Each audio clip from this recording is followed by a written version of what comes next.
Hello dear friends, magnet learning classes में आपका स्वागत है।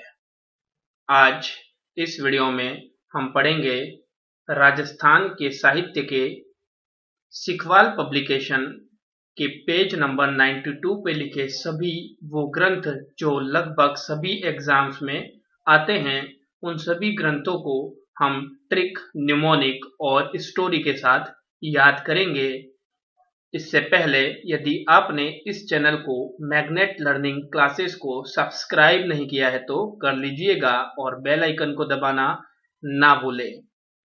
तो यह वीडियो थोड़ा लंबा जरूर होगा, लेकिन इसके अंत तक आप देखेंगे कि सभी इम्पोर्टेंट जितने भी ग्रंथ हैं उनके लेखक के नाम के साथ आप ग्रंथ के नाम में ही लेखक का नाम पाएंगे और पूरे ग्रंथ आपको याद हो जाएंगे। तो मैं आपको दिखा देता हूं कि इसमें कम से कम 115 प्लस ग्रंथ हैं जिनको हम इस वीडियो में कवर करेंगे। तो इन ग्रंथों को पढ़ने के दौरान आपको ये ध्यान रखना है कि आपको पढ़ाई सीरियस नहीं लेनी है, सिर्फ बच्चे की तरह आपको इस वीडियो को देखना है और अंत में आप देखेंगे कि पूरे ग्रंथ याद हो चुके हैं।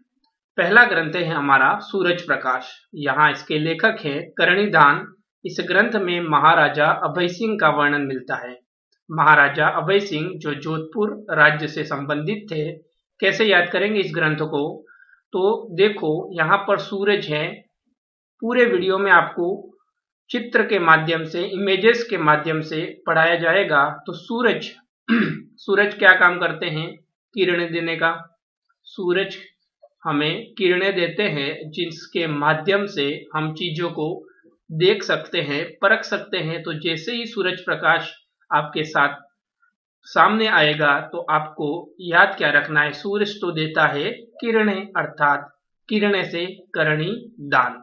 तो सूरज प्रकाश ग्रंथ के लेखक कौन हैं? करणी दान। अब जो हमारा ग्रंथ है वह है शिशुपाल वध।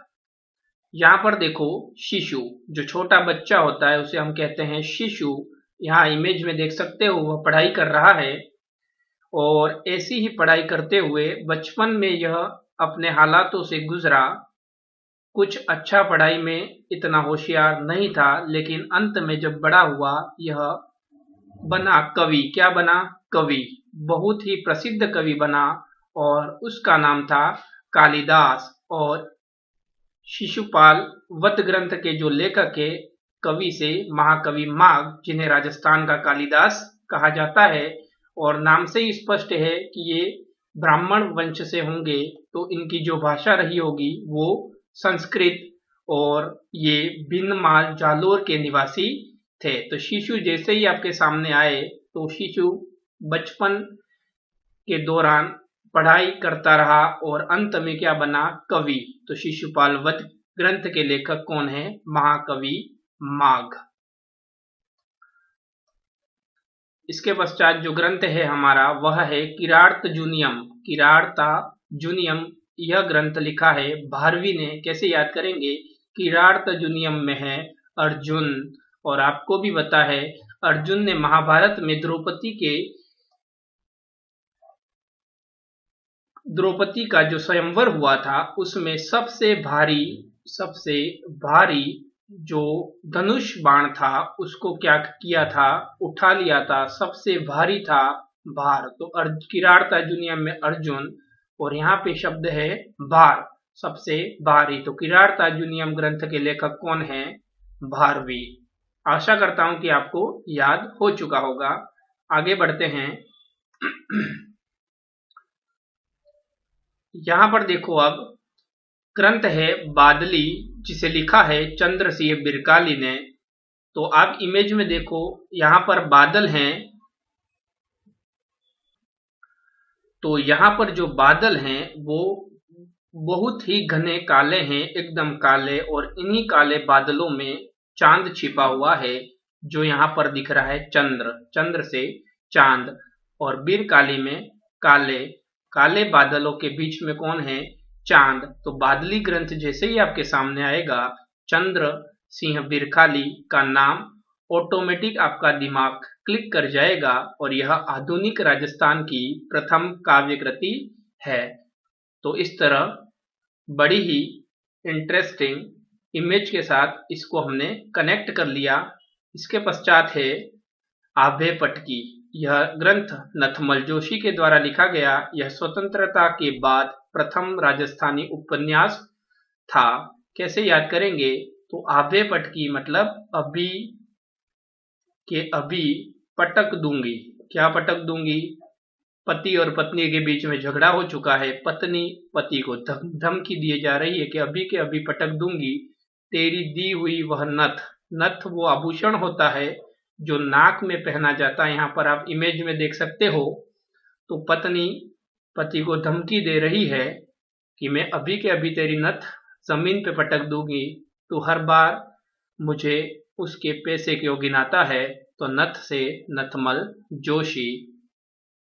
बड़ा ही अच्छा लगा मुझे भी। आपको भी अच्छा लगा हो तो वीडियो को लाइक करना ना भूलें।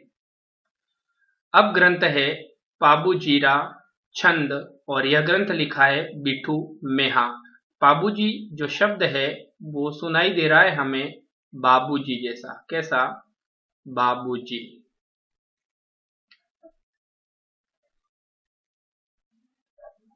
बाबूजी और यहाँ पर ये दिख रहे हैं आपको बाबूजी और ये बैठा उनका बिट्ठू।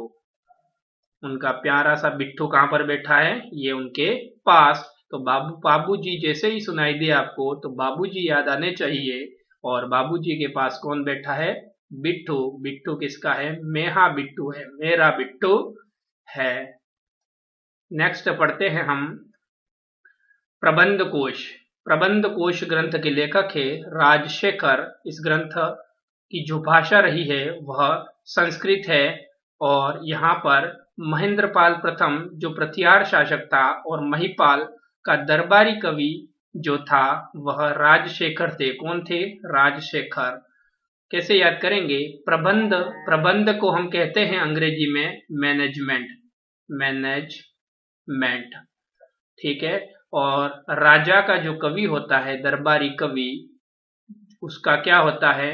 मैनेजर होता है और उसके राज का पूरा मैनेजमेंट वही करता है। तो प्रबंध कोश के लेखक कौन है? राजा का कवि क्या होता है? मैनेजर। तो प्रबंध करने वाला कौन है? कवि जो राजा के दरबार का मैनेजमेंट करता है। तो प्रबंध कोश के लेखक कौन है? राजशेखर। इसके बाद नरसिरो मायरो। यह ग्रंथ रत्नाखाती के द्वारा लिखा गया। यह मीराबाई की सहेली थी। मीराबाई की सहेली या सखी। और मीराबाई के निर्देशन में रत्नाखाती ने यह ग्रंथ नरसिरो मायरो लिखा। कैसे याद करेंगे? नरसिरो मायरो को आप देखो, इसमें सुनाई दे रहा है नर्सरी। नर्सरी, नर्सरी क्लास, ठीक है। और रत्नाखाती जो है, यहाँ पर देखो इमेज में रत्नाखाती जो एक लड़की है वह नर्सरी में पढ़ रही थी, लेकिन मीराबाई के निर्देशन में नरसिरो मायरो नामक बड़ा प्रसिद्ध ग्रंथ लिख लिया। तो इतनी छोटी उम्र में इतना बड़ा काम इस लड़की ने किया, इसके लिए एक लाइक तो बनता है।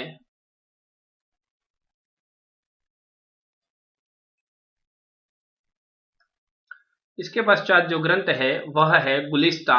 यह शेख सादी के द्वारा लिखा गया। गुलिस्ता यह हीरे जवाहरतों की साई से लिखा गया ग्रंथ है। ध्यान रखें, हीरे जवाहरतों की साई के द्वारा लिखा गया प्रसिद्ध ग्रंथ है यह गुलिस्ता, शेख सादी के द्वारा। कैसे याद करेंगे? गुलिस्ता से शब्द निकल के आ रहा है गुल्ली डंडा। ग्रामीण क्षेत्रों का बड़ा ही पारंपरिक प्रसिद्ध खेल गुल्ली डंडा, और यह गुल्ली डंडा शेख साहब खेल रहे हैं। कौन खेल रहे हैं? यह सादा सा खेल शेख साहब अब खेलने में आ गए हैं, क्योंकि घर से बाहर निकलने को मिल नहीं रहा है, क्योंकि लॉकडाउन चारों ओर लगा हुआ है और कोरोना घर के बाहर ताक रहा है।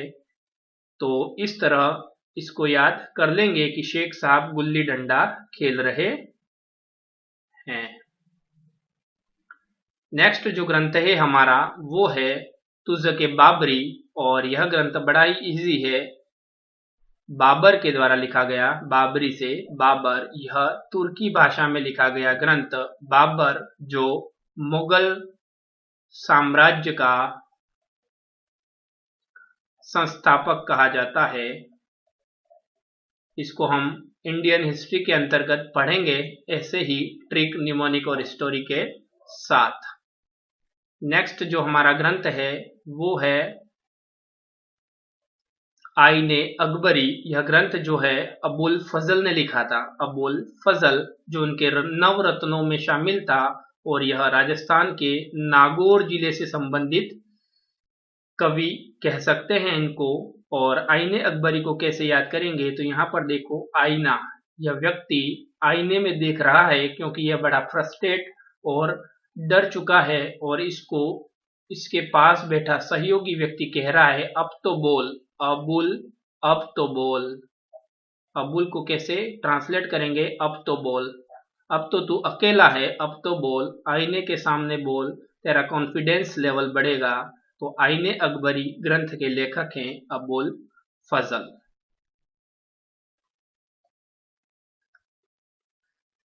इसके पश्चात जो ग्रंथ है वह है तारीख उल हिंद। यह ग्रंथ अलबरूनी ने लिखा था। यह 1000 ईस्वी के राजस्थान का वर्णन इस ग्रंथ में मिलता है। कैसे याद करेंगे, इसको दो तरीके से याद कर सकते हैं। यहाँ पर बीच में आ रहा है उल, और यहाँ पर भी साउंड है उल, अलबरूनी, या फिर इसको याद करेंगे हम हिंद से। हिंद मतलब हिंदुस्तान, हिंदुस्तान। और यहाँ पर देखो लब, लब, लव या लवर, हम जो हैं वह हिंदुस्तानी लवर है, हमें अपने हिंदुस्तान से बहुत लव है। तो तारीख उल हिंद ग्रंथ के लेखक हैं अलबरूनी। आपको भी यदि हिंदुस्तान से लव है और आप भी भारत के लिए, इंडिया के लिए कुछ करना चाहते हैं, तो अपना सहयोग दें। और मैं उसी चरण में आगे बढ़ रहा हूं, और फ्री एजुकेशन यह चैनल भारत के सभी विद्यार्थियों को एजुकेशन फ्री में प्रोवाइड करने का ठान चुका है। और इस चरण के दौरान आप यदि हमारा सहयोग करना चाहें तो इस वीडियो को शेयर, लाइक और चैनल को सब्सक्राइब जरूर करें। अब ग्रंथ जो है हमारा प्राचीन लिपिमाला गौरी शंकर ओझा। यहाँ पर देखो शंकर, गौरी के शंकर, यहाँ पर शब्द आ रहा है प्राचीन लिपिमाला। तो बहुत ही प्राचीन, बहुत ही प्राचीन जो मालाएं हैं वो कौन पहने हुए बैठे हैं, हमारे प्रसिद्ध भगवान शिव जी, भगवान शंकर पहने हुए हिमालय में बैठे हुए हैं। और गौरी शंकर ओझा जो हैं वह रोहिड़ा अर्थात सिरोही के निवासी हैं, रोहिड़ा सिरोही के निवासी हैं। तो आपको यह याद हो चुका होगा। अब पढ़ते हैं हम आगे। अब हमारा जो ग्रंथ है धरती धोरारी। धरती धोरारी ग्रंथ के लेखक है कन्हैया लाल सेठिया। तो धरती को पूरी अपनी एक उंगली पर उठा लेने वाले कौन है, हमारे प्यारे कन्हैया, हमारे प्यारे कन्हैया। धरती, जैसे ही धरती आपके सामने आएगी आपको कन्हैया को याद करना है, कृष्णा को याद करना है। तो धरती धोरारी ग्रंथ के लेखक हैं कन्हैया लाल सेठिया। अब जो हमारे ग्रंथ के अगले चरण में है वह है हंसावली। इसके लेखक हैं असाइत, असाइत ग्रंथ के लेखक हैं। और कैसे याद करेंगे, यह राजस्थान साहित्य की यह प्रथम रचना थी। और हंसावली को याद करेंगे तो आपने भी दंगल मूवी चैनल या कोई भी चैनल पर भगवान साई के एपिसोड जरूर देखे होंगे। वह हमेशा हंसते और हंसाते मिलते हैं, और वह धारावाहिक भी बड़ी ही प्यारी लगती है जिसमें साई हंसते और हंसाते मिलते हैं। हंसावली, और यहाँ पर है साई, ठीक है, और यहाँ पर हंसा। तो बड़ा ही इंटरेस्टिंग यह वीडियो होने वाला है, अंत तक बने रहिएगा। नेक्स्ट जो हमारा ग्रंथ है वह है प्रलय प्रतीक्षा नमो नमः। यह ग्रंथ हीरालाल शास्त्री ने लिखा था और ये इनकी रियल इमेज है। यह एक लोकप्रिय गीत है प्रलय प्रतीक्षा नमो नमः, और इनका एक ग्रंथ प्रत्यक्ष जीवन शास्त्र, यह इनका आत्मकथा है, यह इनकी आत्मकथा है। यहाँ पर प्रतीक्षा, यहाँ पर प्रत्यक्ष, तो प्रत्यक्ष प्रतीक्षा जो शब्द हैं वो हीरालाल शास्त्री से संबंधित ग्रंथों में मिलते हैं। और इसको याद कैसे करेंगे, तो प्रलय यानी बहुत ही उफान वाला मौसम। प्रलय आने पर भी जिस व्यक्ति ने प्रतीक्षा की, भगवान का नमो नमः किया, वह व्यक्ति अंत में हीरा साबित हुआ, और ऐसे ही हमारे हीरालाल शास्त्री जी थे। तो बड़ा ही अच्छा नाम लगा। और अब हम बढ़ते हैं नेक्स्ट ग्रंथ की ओर, और यह ग्रंथ है जो देश के लिए जिए। इस ग्रंथ के लेखक हैं शंकर सहाय सक्सेना। कैसे याद करेंगे, इस ग्रंथ में माणिक्यलाल वर्मा के बलिदान के बारे में वर्णन मिलता है। तो जो देश के लिए जीता है वो एकमात्र व्यक्ति होता है, वह व्यक्ति सेना का व्यक्ति होता है, आर्मी का व्यक्ति होता है। और लेखक के नाम में सेना छिपा हुआ है। और जो आर्मी के व्यक्ति होते हैं वह देश के लिए मणि की तरह काम करते हैं। मणि जो चमकता है, मणि जो दूसरों को चमकाता है। ऐसे ही हमारे आर्मी के जवान, जिनको मेरी तरफ से सैल्यूट। अब हम आगे बढ़ते हैं। अब देखते हैं नेक्स्ट ग्रंथ आल्बो जड़ आंधे ने। यह ग्रंथ लिखा है अन्नाराम सुदामा ने। तो यहाँ पर सुदामा जी मैंने बड़े ही इंटरेस्टिंग कार्टून के साथ शो किए हैं, सुदामा जी। और पूरी दुनिया में जब अन्न खत्म हो गया तो ये बेचने लगे आलू, आल्बो मतलब आलू, और जड़ सहित आलू, आल्बो आलू जड़ वाले। और ये पेशे से, शारीरिक रूप से ये अंधे थे, लेकिन फिर भी ये अन्न को बेचने वाले थे। तो आल्बो जड़ आंधे ने अन्नाराम सुदामा। यहाँ पर आप इमेजेस को कनेक्ट करके इसे याद कर सकते हैं। आप अपनी खुद की स्वयं की ट्रिक भी बना सकते हैं। अब हम बढ़ते हैं आगे की ओर, और नेक्स्ट ग्रंथ देखते हैं हमारा, वह है कनक सुंदरी शिवचंद भरतिया। कैसे याद करेंगे, तो यहाँ पर इनके शिवचंद भरतिया के 3 ग्रंथ मिलते हैं। कनक सुंदरी जो आधुनिक राजस्थान का प्रथम उपन्यास था, वह 1903 में लिखा गया। केसर विलास आधुनिक राजस्थान का प्रथम नाटक, जो सन 1900 या 19वीं शताब्दी का ग्रंथ है। और विश्रांत प्रवास प्रथम राजस्थानी कहानी थी, जो 1904 में लिखी गई। बड़ी इंटरेस्टिंग स्टोरी के साथ इसको याद करेंगे। यहाँ पर आप देखो, सुंदरी आपके सामने दिख रही है। यह सुंदरी अपने बैग में लेकर आ रही है केसर। क्या लेकर आई है? केसर, ठीक है। लेकिन एक मिनट, यहाँ पर ये सुंदरी आ रही है और यहाँ पर ये भाई साहब भगवान की भक्ति में लिप्त हैं। और भगवान कौन से थे? भगवान शिव जी। और भगवान शिव ने इन भाई को वरदान दिया उनके सामने प्रकट होकर कि आप ये केसर लगाओ। भगवान ने दिया था ये केसर दोस्तों, आप ये केसर लगाओ, आप ऐसे सुंदर व्यक्ति के रूप में उभरेंगे कि आपको इस दुनिया की सबसे खूबसूरत और सबसे अच्छी सुंदरी से विवाह करने का मौका मिलेगा। ठीक है दोस्तों, तो इस तरह तीनों ग्रंथ हमने एक ही साथ एक ही स्टोरी में कनेक्ट कर लिए। नेक्स्ट बढ़ते हैं हम, और जो हमारा ग्रंथ है राजस्थानी शब्दकोश, जो लिखा था सीताराम लालस। यह जोधपुर के निवासी थे और इस शब्दकोश में लगभग 2 लाख शब्द लिखे गए थे। और इसी शब्दकोश के लिए इनको 1977 में पद्मश्री से नवाजा गया। और ये डेट से रिलेटेड जितने भी क्वेश्चन हमारे एग्जाम में आते हैं इनको मैं पैक सिस्टम से आपको पढ़ाऊंगा और यह जल्द ही अपलोड किया जाएगा। पूरे राजस्थान के वे जिनको डेट के साथ याद करना पड़ता है उस पूरे जीके को हम अलग से पढ़ेंगे, वो भी बड़ा इंटरेस्टिंग वे के साथ। तो अभी इसको याद करते हैं।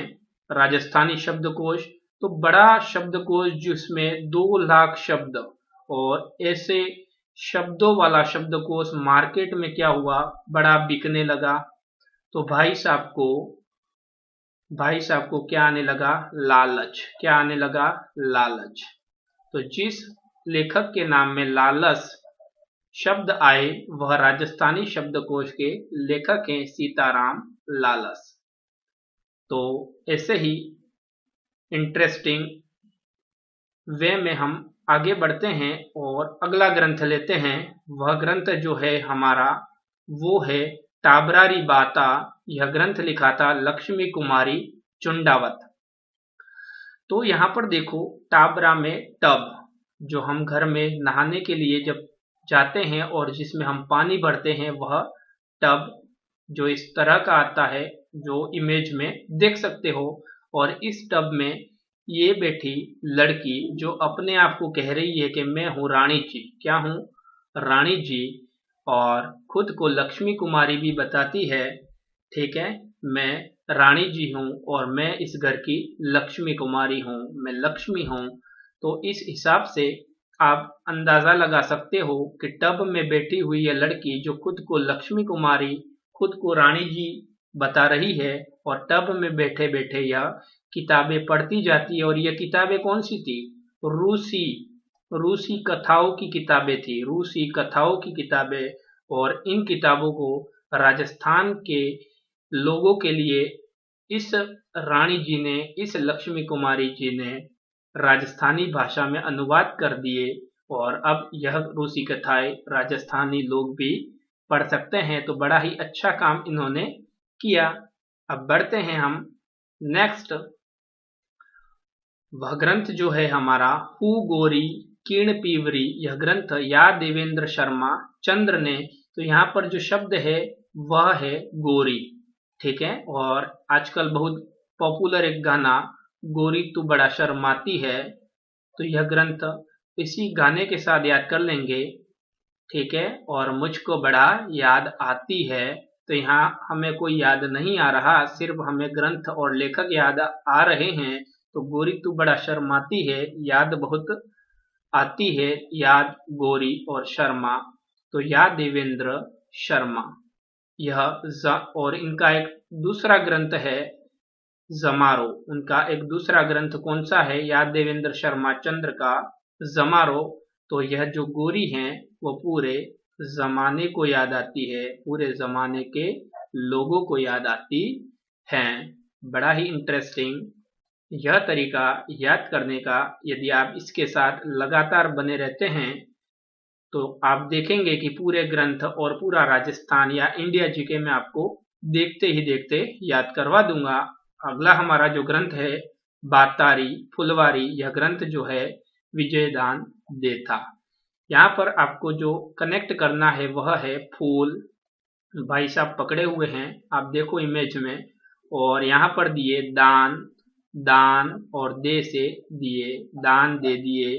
भाई साहब जो थे वो बातों ही बातों में जो फूल मरीज के लिए अस्पताल में सरप्राइज थे, वह किसी लड़की को बातों ही बातों में क्या कर दिए, दान दे दिए, दान दे दिए। तो दान से विजयदान देथा।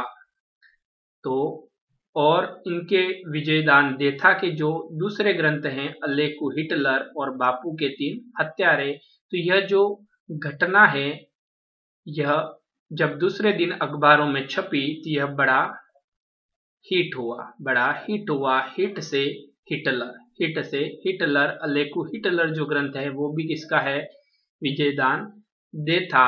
और बच्चा यह ग्रंथ बापू के 3 हत्यारे, यह भी इनका ग्रंथ है। तो बापू के 3 हत्यारों पे फूल नहीं चढ़ने चाहिए, फूल नहीं चढ़ने चाहिए या फूल दान नहीं करने चाहिए, इनको तो बारूद से उड़ा देना चाहिए, बारूद से उड़ा देना चाहिए। तो बोरुंदा जोधपुर के ये निवासी हैं। अब आगे बढ़ें तो देखते हैं हमारा नेक्स्ट ग्रंथ, और यह ग्रंथ हमारा जो है वह है गलालेख, जो अमरनाथ जोगी के द्वारा लिखा गया वीर काव्य का यह ग्रंथ है। तो यहाँ पर आप देखो, एक जोगी जो भगवान की प्रतिमा है, जो अब संसार त्याग चुके हैं, खुद को जोगी समझते हैं, वह गलालेख मतलब गले लगा रहे हैं। गलालेख मतलब गले लगा रहे हैं, किसी शिशु को गले लगा रहे हैं। अब क्योंकि ये जोगी हैं तो जोगी इसके नाम में भी मिलेगा, और भगवान का रूप धारण कर चुके हैं तो अमर तो हो ही चुके हैं। तो ऐसे ही इंटरेस्टिंग तरीके से हम इसको याद कर लेंगे। अब बढ़ते हैं हम आगे। सुजान चरित, यह ग्रंथ लिखा है सुदन कवि ने। कैसे याद करेंगे इसको? सु से सुजान, सु से सूरजमल जाट, जो भरतपुर के शासक थे, उनके दरबारी कवि थे सुदन कवि। सूरजमल जाट के दरबारी कवि कौन थे? सुदन कवि। तो सु से सुजान चरित, सु से सुदन और सु से सूरजमल जाट। यह तो बड़ा इजी था। अब देखते हैं हम नेक्स्ट, राग कल्पद्रुम। यह ग्रंथ लिखा था कृष्णानंद व्यास ने। कृष्णानंद व्यास ने। तो आपने भी देखा है कि हमारे प्यारे कन्हैया जो मुरली में क्या बजाते हैं? राग। क्या बजाते हैं? राग। यहाँ पर है कल्प, तो यहाँ पर ये मानो कल्प के वृक्ष के नीचे खड़े रहकर जब अपनी मुरली से प्यारा राग बजाते हैं तो प्यारी प्यारी गैया उनके निकट आती है, प्यारी प्यारी सखिया भी उनके निकट आ जाती हैं। तो कृष्णा से कृष्णानंद व्यास। और इस ग्रंथ के बारे में एक बात है कि यह नहीं जानते कि इतना बड़ा मुद्रित ग्रंथ भारत ही क्या जगत की किसी भी भाषा में है या नहीं। तो यह जो वाक्य है, यह जो कथन है, वो इस ग्रंथ के बारे में लिखा गया है। अब जो ग्रंथ है एकलिंग महात्म्य, एकलिंग महात्म्य ग्रंथ के जो लेखक है कान्हड़ व्यास। यहाँ पर आप देखो, यह ग्रंथ संस्कृत भाषा का है। एकलिंग जी हम शिव जी को कहते हैं, भगवान शिव को एकलिंग जी कहते हैं, और भगवान का जो ग्रंथ है वो भगवान लिख सकता है। और आप देखेंगे कि राजस्थान के जितने भी ग्रंथ हैं उनमें शिव, कृष्णा और राम का बड़ा कनेक्शन मिलता है। तो कान्हड़ व्यास, तो कान्हा किसे कहते हैं? कृष्णा को, और कान्हा से कान्हड़ व्यास एकलिंग महात्म्य के लेखक हैं। तो बड़ा ही मजा आ गया यह कनेक्शन देखकर। आपको ये वीडियो अच्छा लग रहा हो तो इसे लाइक करना ना भूलें, और इसे अपने मित्रों में शेयर जरूर करें, क्योंकि शिक्षा बांटने से बढ़ती है, कम नहीं होती। जलन आप महसूस ना करें। अब जो ग्रंथ है हमारा राजवल्लभ मंडन, यह महाराणा कुंभा से संबंधित दरबारी कवि हैं, इनके शिल्पी भी रहे हैं। तो मंडन जिन जिन ग्रंथों में आता है वह ग्रंथ मंडन के द्वारा लिखे गए हैं, और यह ग्रंथ सभी संस्कृत भाषा में हैं। तो राजवल्लभ मंडन, मंडन के द्वारा लिखा गया, और ये महाराणा कुंभा जो मेवाड़ के प्रसिद्ध शासक रहे। जब हम मेवाड़ का इतिहास पढ़ेंगे ऐसे ही ट्रिक, निमोनिक और स्टोरी के साथ, तब आप देखेंगे कि इससे पहले आपने ऐसा कहीं नहीं पढ़ा होगा। इसके लिए मुझे आपका प्यारा सपोर्ट जरूर मिलना चाहिए। अब जो ग्रंथ है वो है अमरसार। इस ग्रंथ के लेखक है पंडित जीवाधर। यहाँ पर है अमर, तो वह व्यक्ति जो अमर हो चुका है उसे जीवन ने धर लिया है। उसे जीवन ने धर मतलब धारण करना, जीवन ने धारण कर लिया है, जीवन ने अपना लिया है। और जीवन ने जिन जिन को अपना लिया, जीवन उनको मरने नहीं देता, उन्हें अमर कर देता है।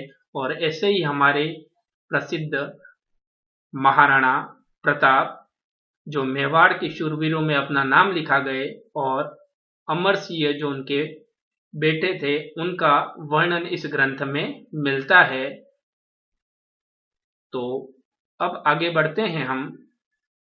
इस कड़ी में हमारा जो दूसरा जो ग्रंथ है वो है annals and antiquities of Rajasthan. यह ग्रंथ कर्नल जेम्स टॉड, जिन्हें हम राजस्थान के इतिहास लेखक भी कहते हैं, इतिहास के पितामह, घोड़े वाले बाबा, इसके पश्चात जो हमारा वीडियो सीरीज होगा उसमें हम राजस्थान के प्रमुख व्यक्तियों के उपनाम को ऐसे ही याद कर लेंगे, ट्रिक, न्यूमोनिक और स्टोरी के साथ।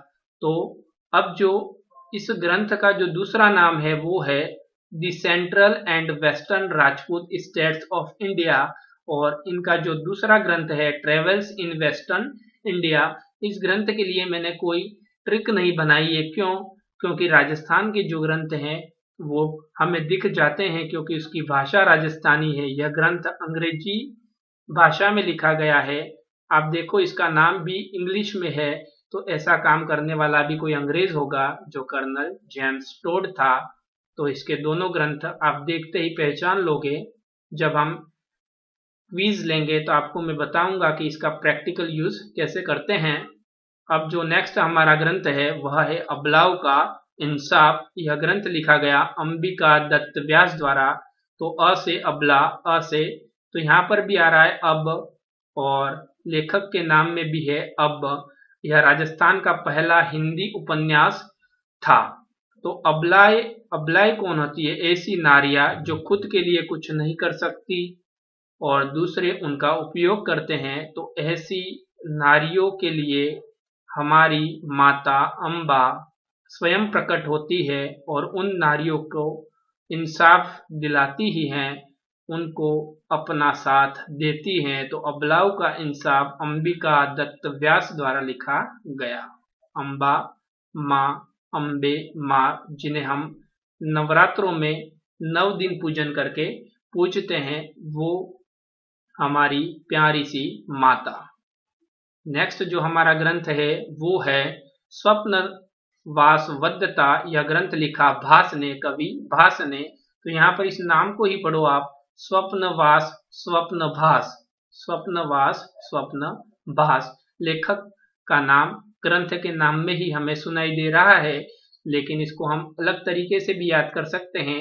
यह जो व्यक्ति है वो स्वप्न देख रहा है और स्वप्न में उसने क्या देखा कि मैं ब्रिटेन का राजा बन चुका हूँ। ब्रिटेन का आप वर्दी देख सकते हो कि उसने अंग्रेजों वाली वही वर्दी जो हम गुलाम थे और अंग्रेज पहना करते थे, लेकिन आज मैटर बहुत ही उल्टा है। भाई साहब अंग्रेज बनने चल दिए हैं और इन्हें ऐसा करना नहीं चाहिए।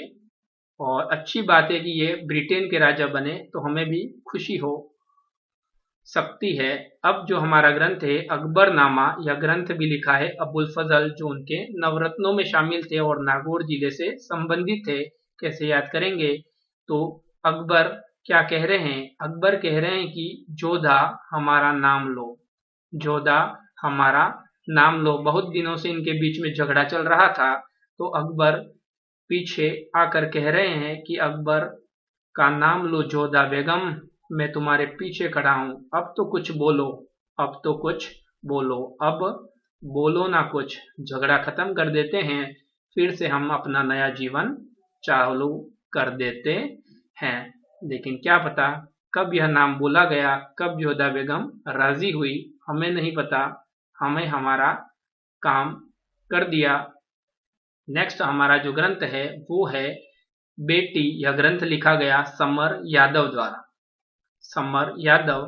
तो बेटी, समर जो है वो इंग्लिश वर्ड है। हम देखें तो समर का मतलब होता है गर्मी, और बेटी यहाँ पर जो गर्मी में खड़ी हुई है वो पेड़ के सहारे आके छाया लेने की कोशिश कर रही है। ठीक है, या फिर हम कह सकते हैं कि राजस्थान की बेटी समर में लड़ी, राजस्थान की बेटी समर में लड़ी, ऐसा राजस्थानी गीतों में भी हमें सुनाई पड़ता है। तो इस तरह हम इसको याद कर लेंगे। नेक्स्ट जो बढ़ते हैं, हमारा ग्रंथ है रूठी रानी। रूठी रानी ग्रंथ के लेखक हैं केसरी सिंह बारट। रूठी रानी जो मारवाड़ साम्राज्य से संबंधित थी, मारवाड़ घराने से थी। तो रूठी रानी ने तो हद ही कर ली थी। यह कम से कम और अधिक से अधिक 12 बार, कितना, 12 बार रूठ चुकी थी। रूठी रानी कितनी बार रूठ चुकी थी? 12 बार। तो रूठी रानी के लेखक हैं केसरी सिंह बारट।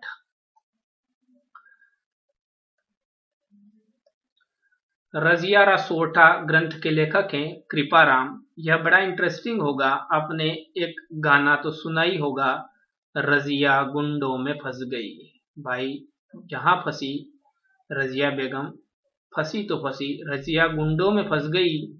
लेकिन अब रजिया बेगम जो हैं, या रजिया नाम की जो एक्टर हैं, हीरोनी हैं, या लड़की औरत कुछ भी कहो, वह क्या मांग रही हैं? कृपा मांग रही हैं। क्या मांग रही हैं? कृपा मांग रही हैं, क्षमा मांग रही हैं कि मैंने ऐसा क्या किया जो तुमने मुझे घेर लिया। ठीक है, और अंततः रजिया को छोड़ दिया गया और बड़े ही दयालु निकले गुंडे। ठीक है दोस्तों, अब नेक्स्ट बढ़ते हैं हम राजस्थानी कहावता। यह ग्रंथ लिखा गया मुरलीधर व्यास के द्वारा। तो राजस्थानी कहावतें आपने सुनी ही होंगी, बड़ी इंटरेस्टिंग और सुरीली लगती हैं। लेकिन अब राजस्थानी कहावतों को हमारे मुरारी जी अब अपनी मुरली की धुन पर सुना रहे हैं। राजस्थानी कहावतों को कहाँ सुना रहे हैं? मुरली की धुन पर राजस्थानी कहावतें हमारे मुरारी जी सुना रहे हैं। तो मुरलीधर व्यास राजस्थानी कहावतों के लेखक हैं। नेक्स्ट जो हमारा ग्रंथ है वो है हिस्ट्री ऑफ फेमिन्स इन राजस्थान। इस ग्रंथ के लेखक हैं ओपी कछवाहा। यह जो ग्रंथ है वह संस्कृत भाषा का है। कौन सी भाषा का? संस्कृत भाषा का। इसे कैसे याद करते हैं? इधर देखो आप, तो यहां पर आप देखो हिस्ट्री ऑफ फेमिन्स इन राजस्थान को आप पढ़ो, history of famous Rajasthan. Famines मतलब फेमस राजस्थान, और यहाँ पर है ओपी कछवाहा, और यहाँ पर है जो शब्द कछवा का मतलब कच्छा। और यहाँ पर ये जो बच्चा है अभी तक इतना बड़ा नहीं हुआ है कि वो पैंट पहन सके, अभी तो वो है कच्छे में। ठीक है दोस्तों, अभी तो वो कच्छे में है, लंगोट पहन के अभी जिंदगी गुजार रहा है। और वो कह रहा है कि मैं हिस्ट्री ऑफ फेमस राजस्थान पढ़ूंगा, संस्कृत भाषा का जो ग्रंथ है वो पढ़ूंगा। तो बड़ा प्यारा क्यूट बच्चा है, पढ़ भी सकता है लेकिन ऐसा लगता नहीं है। नेक्स्ट जो हमारा ग्रंथ है वो है the last Maharana, a biography of Sawai Mansingh second of Jaipur. यह ग्रंथ लिखा था क्रीवी क्विंटन ने। कैसे याद करेंगे? बड़ा सा लग रहा है यह ग्रंथ का नाम, लेकिन लास्ट महाराणा में हम पढ़ेंगे लास्ट जो हमारा इंग्लिश का वर्ड है, तो इस ग्रंथ के लेखक का नाम भी इंग्लिश में होगा। और लास्ट महाराणा को आपको पता होगा कि अंत में जो महाराणा बचे उनके जीवन में मोबाइल फोन तो आ ही गया होगा, पुराने वालों में तो नहीं, लेकिन अंतिम मानसिंह जी के समय तक मोबाइल फोन आ गया होगा। और उनके मोबाइल फोन में क्या था विशेष? तो उनकी जो रिंगटोन थी वो बड़ी इंटरेस्टिंग थी। उनकी रिंगटोन क्या थी? बड़ी ही इंटरेस्टिंग थी। तो लास्ट इंग्लिश वर्ड और लास्ट महाराणा के जीवन में जो मोबाइल आया उनकी रिंगटोन बड़ी ही प्रसिद्ध हुई। तो रिंगटोन से क्विंटन इस ग्रंथ के लेखक हैं। नेक्स्ट जो हमारा ग्रंथ है वो है ओरिजिन ऑफ राजपूत के जो लेखक है जे ए आसोप। तो यहाँ पर देखो ओरिजिन का मतलब होता है जन्म, और किसके जन्म की बात हो रही है? राजपूतों के जन्म की बात यहाँ पर की जा रही है। और राजपूतों का जन्म दुनिया क्या कहती है? कोई कहता है अग्नि से, कोई कहता है सूर्य से। मैं कहता हूं कि राजपूतों का जन्म सांप से हुआ है। किससे? सांप से। वह क्षत्रिय जाति जिन्होंने राजस्थान के निर्माण में अपना बड़ा ही योगदान दिया। तो इसको सिर्फ याद करने के लिए हमने इंटरेस्टिंग बनाया। अब हम बढ़ते हैं आगे। नेक्स्ट हमारा जो ग्रंथ है वो देखते हैं रणकेसरी झुंझार सिंह। यह ग्रंथ लिखा था कुंवर पन्ने सिंह ने। ठीक है, यहाँ जो शब्द है वो है झुंझार, मतलब झंझार दिया। राजस्थानी में कहते हैं पूरा के पूरा झंझोर दिया। झंझोर दिया मतलब हिला के रख दिया। एक बच्चे ने जब किताब को पकड़ा तो उसके पन्नों को पूरा झंझोर के रख दिया, हिला के रख दिया। या फिर आप कह सकते हैं कि रण का मतलब होता है युद्ध क्षेत्र, और युद्ध क्षेत्र में एक और युद्ध चल रहा है और एक बच्चा जो है वो किताब के पन्नों को झंझार रहा है, हिला रहा है। ठीक है दोस्तों, तो इस तरह बड़ा ही इंटरेस्टिंग वे में इसे भी हमने अपने दिमाग की स्मृति में स्थायी रूप से बिठा दिया। नेक्स्ट जो हमारा ग्रंथ है वो है भक्तमाला। यह ग्रंथ लिखा है नाभा दास ने। तो आप देखो यहाँ पर भक्त ने पहनी हुई है माला। क्या पहनी हुई है? माला, जो मोतियों की हो सकती है, फूलों की हो सकती है।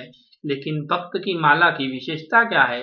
भक्त ने वे माला अपने पेट की नाभि तक पहने हुई है, नाभि तक पहने हुई है। तो भक्त ने माला कहाँ तक पहने हुई है? नाभि तक। ठीक है दोस्तों, बड़ा ही इंटरेस्टिंग यह हमारा जो वीडियो है वो होने वाला है। अंत तक बने रहिएगा और आप देखेंगे कि आपके कंपटीशन के लेवल को मैं बड़ा ही इजी कर दूंगा। हमारा जो अगले ग्रंथ है हम्मी रायण, यह जो ग्रंथ लिखा है वो भांडव व्यास ने। किसने? भांडव व्यास ने। जब भी हम्मीर की बात आएगी राजस्थान के इतिहास में तो हम हम्मीर में पढ़ेंगे हम मीरा को। जब भी हम हम्मीर पढ़ेंगे तो हम इसको बोलेंगे हम मीरा। ठीक है, तो यहाँ पर देखो हम मीरा की राय लेंगे। ठीक है, श्री कृष्ण की भक्ति में विलीन हो चुकी मीरा की राय लेंगे। तेरी राय ली तो भांडा फोड़ देंगे। तेरी राय अगर हमने ली तो हम अपना स्वयं का भांडा फोड़ चुके होंगे। तो बड़ा ही इंटरेस्टिंग लगा। अब हम बढ़ते हैं आगे। अब हमारा जो ग्रंथ है वो है वीर मायण। यह ग्रंथ के लेखक है बादर। कैसे याद करेंगे इसको? देखो, वीर मायण को बोलो, आप बोल के देखो। आप मजाक मस्ती में इसको याद करें, सीरियस जरा भी ना बने, क्योंकि सीरियस होने वाले सिर्फ वेंटिलेटर पे जाते हैं, कोमा में जाते हैं, जीवन में कहीं आगे नहीं जाते। तो वीर माँ, यहाँ पर देखो वीर मायण, वीर माँ, और ये देखो तस्वीर में ये कोई वीर माँ ही हो सकती है जो बादर मतलब बंदर के साथ बैठ सकती है। क्योंकि बंदर के साथ बैठने के लिए आपको उसके विचारों को अपनाना होता है। आप बंदर के हिसाब से नहीं ढले तो आपको बंदर कुत्ता बना सकता है।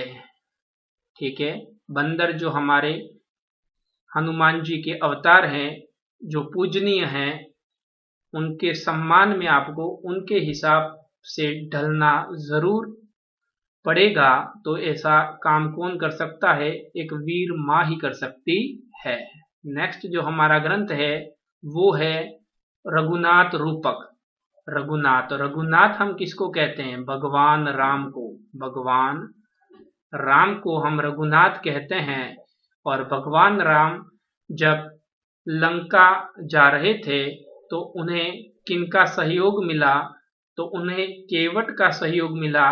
केवट जो एक समुद्री मछुआरा था, मछलियां पकड़ने वाला। तो रघुनाथ का सेवक कौन था? सेवक मछुआरा था। रघुनाथ रूपक के लेखक भी कौन है? राम सेवक। आपको यह वीडियो अच्छा लग रहा हो तो इसे शेयर करना ना भूले। नेक्स्ट जो हमारा ग्रंथ है शार्दुल परमार, इस ग्रंथ के लेखक है झाड़ाचारण। ठीक है, तो शार्दुल को पढ़ो, शार्दुल चार दल। तो यह जो व्यक्ति बीच में आप देख रहे हैं बड़ा ही फनी दिख रहा है, बड़ा ही अच्छा लग रहा है, लेकिन इसकी जो हेल्थ है वो 4 दलों के व्यक्तियों के बराबर है। इतना यह जाड़ा हो चुका है, जाड़ा मतलब मोटा हो चुका है। बड़ा ही अच्छा लग रहा है। चलो इसके मजे हमने ले लिए, अब आगे बढ़ते हैं। कायम रासो यह ग्रंथ है जान कवि का। किसका? जान कवि का। तो कायम का मतलब होता है अटल रहना, अटल रहना, एक जगह पर बने रहना। और यहाँ पर कहाँ बने रहने की बात हो रही है? तो यह पृथ्वी पर बने रहने की बात कर रहा है। पृथ्वी पर आजकल वही व्यक्ति बना रहेगा जो अपने घर में लॉकडाउन का पालन करेगा, लॉकडाउन का पालन करेगा, घर के अंदर रहेगा और कोरोना से बचकर रहेगा। उसी व्यक्ति की जान बची रहेगी। क्या बची रहेगी? जान। तो कायम अर्थात अटल रहना, जिंदा रहना, और जिंदा वही रहेगा जो कोरोना से बचेगा और उसी की जान बची रहेगी। तो कायम रासो ग्रंथ के लेखक हैं जान कवि।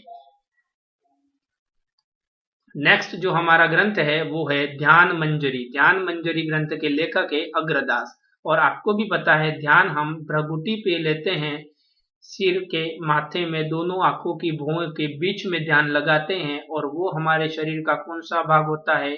अग्रदास। ठीक है, या फिर आप कह सकते हैं ध्यान लगाने वाला व्यक्ति जो दास है, भगवान का दास है, भगवान का भक्त है, वो सबसे आगे रहता है। नेक्स्ट जो हमारा ग्रंथ है,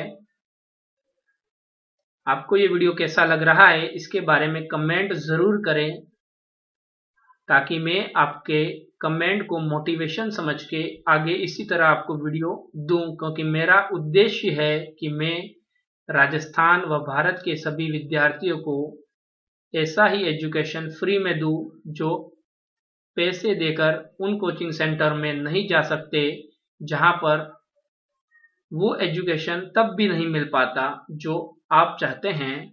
तो मैं कोशिश करूंगा कि आपको पूरा एजुकेशन फ्री प्रोवाइड करूं, लेकिन इसके लिए आपका सहयोग होना जरूरी है। तो चलो नेक्स्ट जो ग्रंथ है पार्श्वनाथ चरित्र। तो पार्श्वनाथ जो है भगवान है। राजस्थान के इतिहास में जब आप मंदिर पढ़ोगे तो आप पार्श्वनाथ जैन मंदिरों के बारे में पढ़ोगे।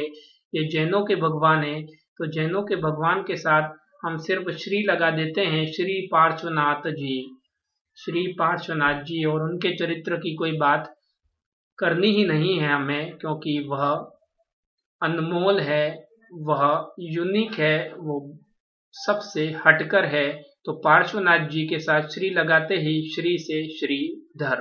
तो जिन जिन ने भगवान पार्श्वनाथ के चरित्र का धारण कर लिया वे उनके भक्त बन जाते हैं। नेक्स्ट जो ग्रंथ है हमारा, वीडियो में दिखाए गए सभी इमेजेस आपके स्मृति में इन चीजों को याद करने के लिए दी गई हैं, और इन इमेजेस का उपयोग कर आप इन ग्रंथों को और इनके लेखक को याद कर सकते हैं। जसवंत जशोभूषण ग्रंथ के लेखक हैं मुरारी दान। मुरारी दान। इस ग्रंथ को याद करने के लिए यहाँ पर देखो भूषण, और भूषण का मतलब होता है इंग्लिश में ज्वेलरी।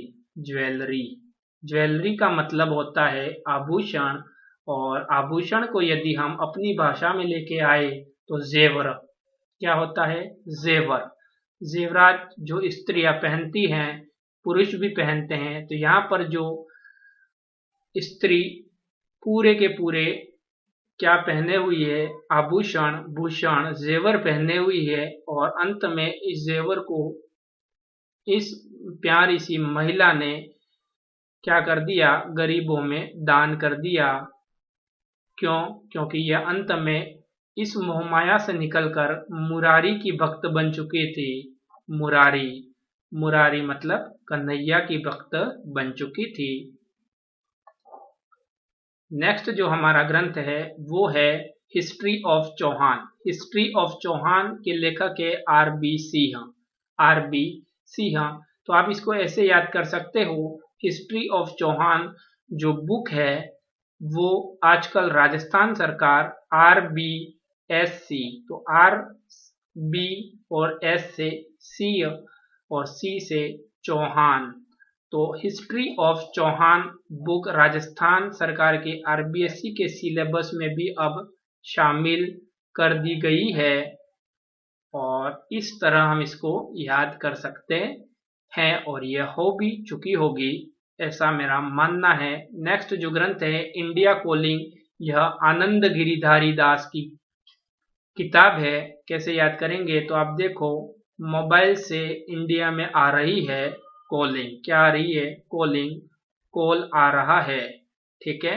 और इस कॉल को एक व्यक्ति अपने सामने देख भी रहा है, सुन भी रहा है, लेकिन इसको उठा नहीं रहा, वो उसका आनंद मना रहा है। क्या मना रहा है, आनंद, मजे ले रहा है, फोन को उठा नहीं रहा, बार बार काट रहा है। और इसी के साथ इसको इसके आनंद में ही याद कर लेते हैं। नेक्स्ट जो हमारा ग्रंथ है वो है प्रबंध चिंतामणि। इस पूरे नाम को आप पढ़ो, प्रबंध चिंतामणि को पूरा पढ़ो आप। चिंता मेरी, चिंता मेरी, प्रबंध कर चिंता मेरी है, प्रबंध कर चिंता मेरी है, मतलब कि मेरी चिंता का तू प्रबंध कर, ठीक है। तो मेरी से मेरी तुंग, मेरु तुंग, मेरु तुंग, तो प्रबंध कर चिंता मेरी है, मेरी चिंताएं खत्म होनी चाहिए। तो उसकी चिंताओं को किसने खत्म किया, जिस व्यक्ति ने किया उसका धन्यवाद, लेकिन चिंताएं उस व्यक्ति की थी और वो क्या बोल रहा था, प्रबंध कर मेरी चिंताओं को समाप्त करने का, प्रबंध कर मेरी से मेरु तुंग। नेक्स्ट जो हमारा ग्रंथ है वो है पृथ्वीराज राठौड़ और इस ग्रंथ के लेखक है कान्हड़ दे।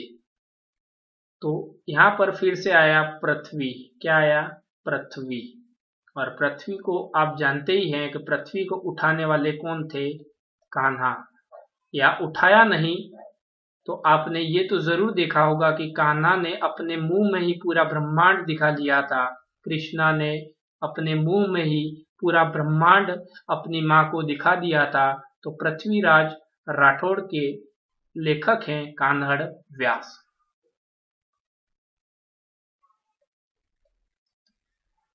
नेक्स्ट जो हमारा ग्रंथ है वो है रणमल छंद, इसके लेखक है श्रीधर व्यास, श्रीधर व्यास। तो यहां पर देखो कैसे याद करेंगे, रण, रण में चारों ओर अब युद्ध तो होते नहीं है, बेकार की जमीनें पड़ी हुई हैं, तो वहां पर मल धारण कर लिया है, रण ने क्या धारण कर लिया है, मल धारण कर दिया है, क्योंकि लोग गंदगी मचा रहे हैं, गंदगी कर रहे हैं, और इसी गंदगी को समाप्त करने के लिए हमारे देश के प्यारे प्रधानमंत्री घर घर शौचालय बनवाने की योजना लाए और सबको आखिर में बनवा भी दिए। तो रण में मल धारण हो रहा था, इकट्ठा हो रहा था, ठीक है। और इसको दूसरे तरीके से आप याद करना चाहो तो रणमल, आप जब पढ़ोगे मारवाड़ का इतिहास, तो रणमल जो मोकल के मामा थे, तो इस रणमल के साथ आप लगा दो श्री, ठीक है, तो श्री रणमल, या कह सकते हैं कि इस रणमल के साथ तो कभी श्री लग ही नहीं सकता, इस रणमल के साथ तो कभी श्री लग ही नहीं सकता। नेक्स्ट जो हमारा ग्रंथ है वेद कसा, यह ग्रंथ लिखा है जोरावर सिंह ने, यह पूजा पद्धति जोरावर सिंह का दूसरा प्रसिद्ध ग्रंथ है। इस चीजों को याद करते हैं बड़ा इंटरेस्टिंग वे में। वैद्य जी क्या करते हैं, वैद्य जी दवाई के साथ साथ पूजा भी करते हैं, और एक वानर की जब दवाई कर रहे थे तो समस्या आया कि बंदर पीड़ा के मारे बड़ा कूद रहा था, जोर जोर से क्या कर रहा था, चिल्ला रहा था, जोर से चिल्ला रहा था या जोर से कूद रहा था। तो वैद्य जी ने उसकी दवाई उसको क्या किया, कस के यहाँ पर कस के इसे बांध दिया। आप देखो इमेज में देख सकते हो, कस के इन्हें बांध दिया। तो वैद्य जी ने कस के किसको बांधा? वानर को। और वैद्य जी दूसरा क्या काम करते थे?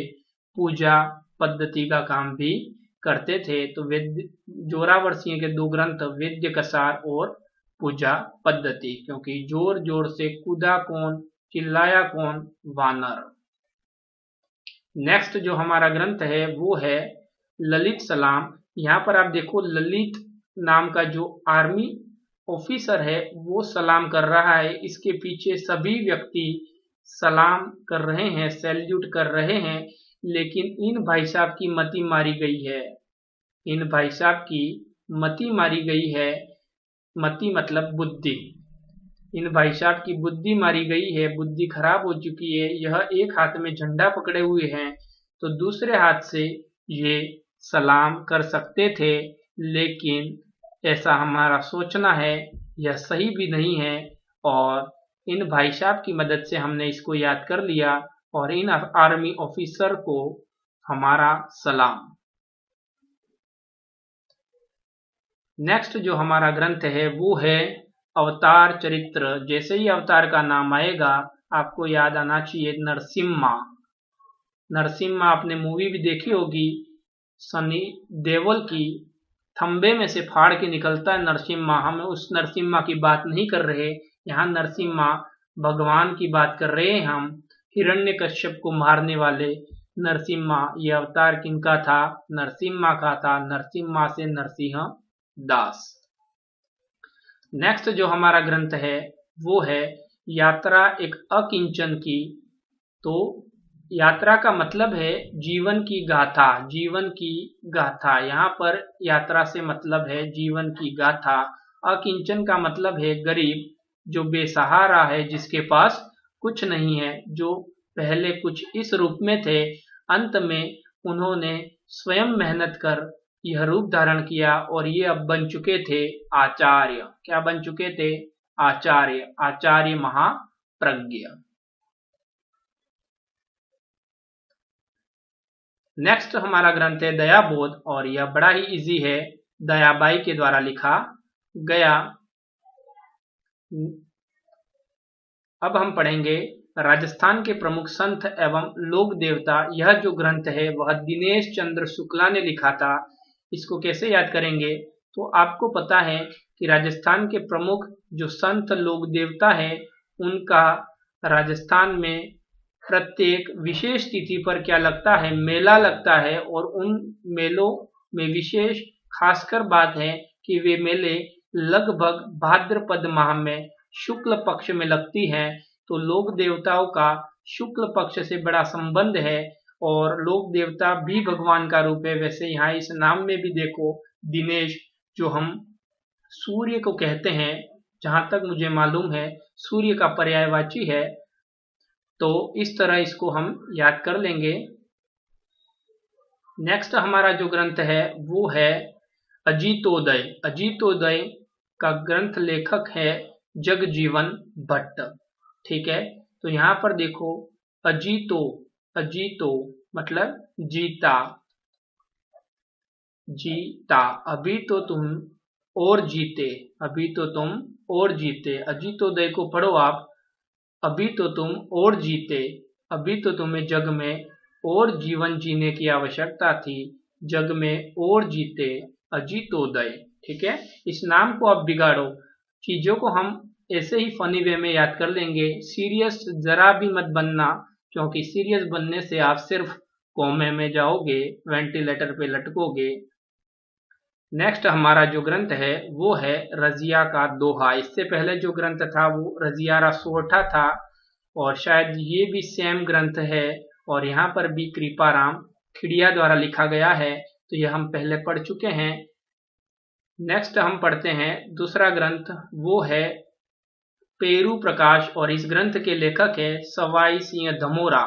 ठीक है, कैसे याद करेंगे? देखो पेरू मतलब पेड़, और पेड़ हमारे महात्मा गांधी जी के कमजोर हो चुके थे, लेकिन इसके बाद भी उन्होंने डंडे से किससे? डंडे से सहारा लिया और अंग्रेजों को क्या किया? धमोड़ा। धमोड़ा का मतलब होता है पीटा, बहुत ही पीटा अंग्रेजों को अहिंसा की नीति से। किस नीति से? अहिंसा की नीति से, सत्य की नीति से पीटा। तो गांधी जी का संबंध पेरू प्रकाश से भी है। तो गांधी गाथा ग्रंथ के लेखक भी सवाई सिंह धमोड़ा है और एक काल्पनिक घटना बनाते हैं कि गांधी जी को चित्तौड़ में हुए जौहर वो साके भी बहुत पसंद नहीं आए और इन्हीं चीजों से प्रभावित होकर अंत में देश के आजादी के लिए अपना योगदान दिया। तो पैर जिनके कमजोर हुए वे गांधी थे, डंडे से सहारा लिया और अंग्रेजों को धमोड़ा, पीटा। ठीक है, आपको मजा आ रहा है और चीजें याद हो रही हैं तो वीडियो को शेयर लाइक जरूर करें। अब पढ़ते हैं what are Indian states. Indian का मतलब है भारत का, इंडियन का मतलब है यहाँ पर भारत का, स्टेटस का मतलब है औकात। भारत की औकात का क्या है? ये व्यक्ति जो रास्ते पे जा रहा है, रास्ते पे बाइक चला रहा है और रास्ते पे जाने वाले लोगों को कहते हैं पथिक। रास्ते पर जाने वाले लोगों को क्या कहते हैं? पथिक।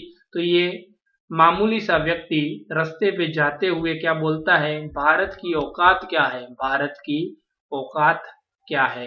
तो पथिक था, इसलिए विजय सिंह पथिक। नेक्स्ट जो हमारा ग्रंथ है वो है गोरा बादल। नाम में ही छुपा है कि बादल कैसे हैं? गोरे हैं। आप देखो यहाँ पर है हेम रत्न। हेम मतलब होता है, आप इसको हिम में बदलो, हिम का मतलब होता है बर्फ, और बर्फ जो रत्न के समान है हिमालय में, और जिन रत्नों के बीच में हमारे प्यारे महादेव बैठे हुए थे और बैठे हुए हैं, और उसी बर्फ के समान ये गोरे बादल दिखाई देते हैं, प्रतीत होते हैं। तो गोरा बादल के लेखक है हेम रत्न, हेम रत्न। और नेक्स्ट हमारा जो ग्रंथ है वो है स्वतंत्र बावनी।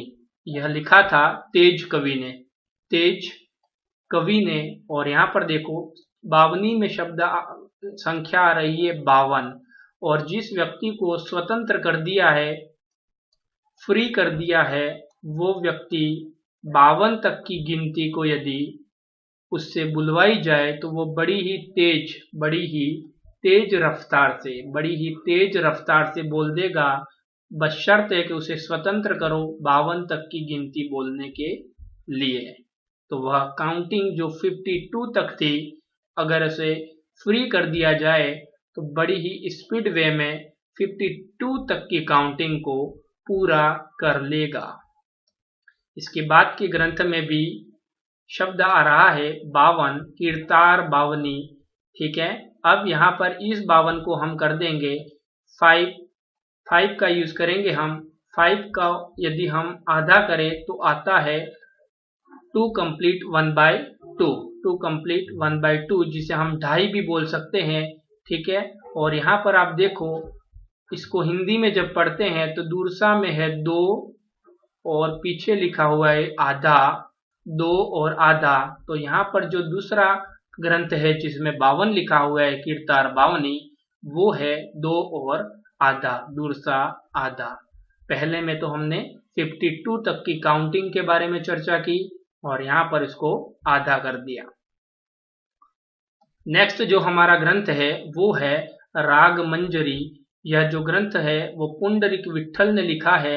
यहाँ पर आप इमेज में देखो, पुंड का मतलब होता है पौंड, जो अंग्रेजी में हम पौंड कहते हैं, पौंड।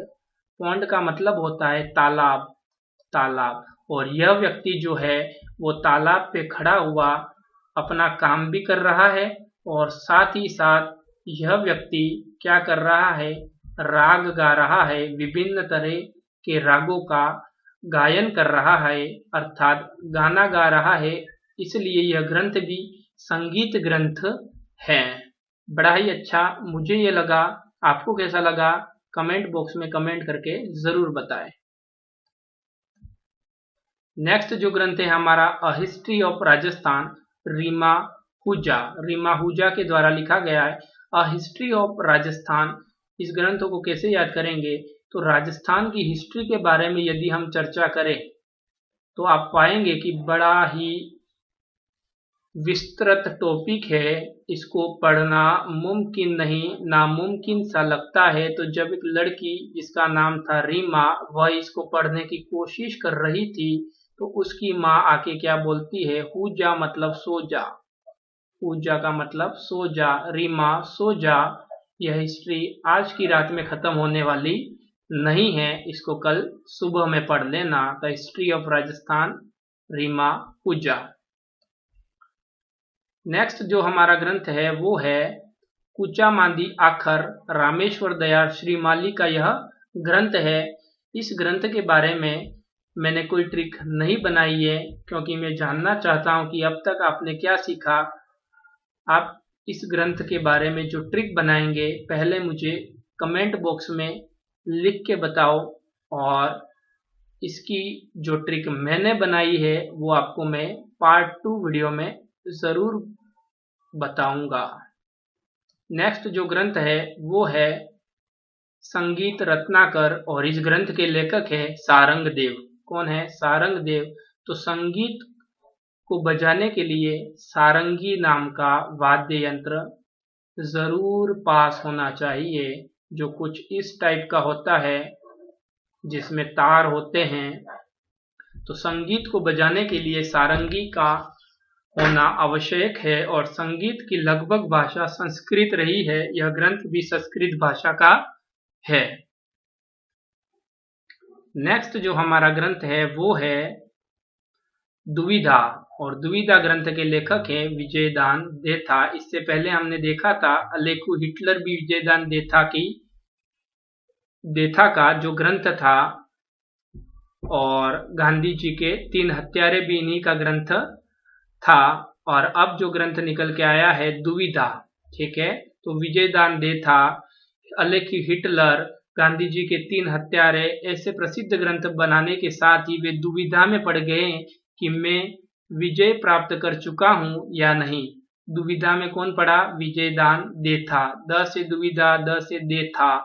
दुविधा में पड़ चुके हैं कि आखिर में मैं विजय प्राप्त की है या फिर पराजय का सामना किया है। और इस दुविधा पर एक मूवी बनी जिसका नाम है पहेली, ठीक है। तो इसी पहेली को सोल्व करते समय विजयदान देथा दुविधा में पड़े और दुविधा ग्रंथ का लेखन प्रारंभ कर दिया, इस काल्पनिक घटना को। और तीड़ो राम इनका एक और अन्य ग्रंथ है, तीड़ो राम, ठीक है। तो तीड़ो को आप सुनो, तीनों, तीड़ो से तीनों, ठीक है, तीनों। और गांधी जी के 3 हत्यारे में भी आ रहा था 3, तो 3-3 का संबंध विजयदान देथा से रहा। और यह इनकी ओरिजिनल पिक्चर है जो आप इस स्क्रीन पर देख सकते हो। नेक्स्ट हम बढ़ते हैं आगे।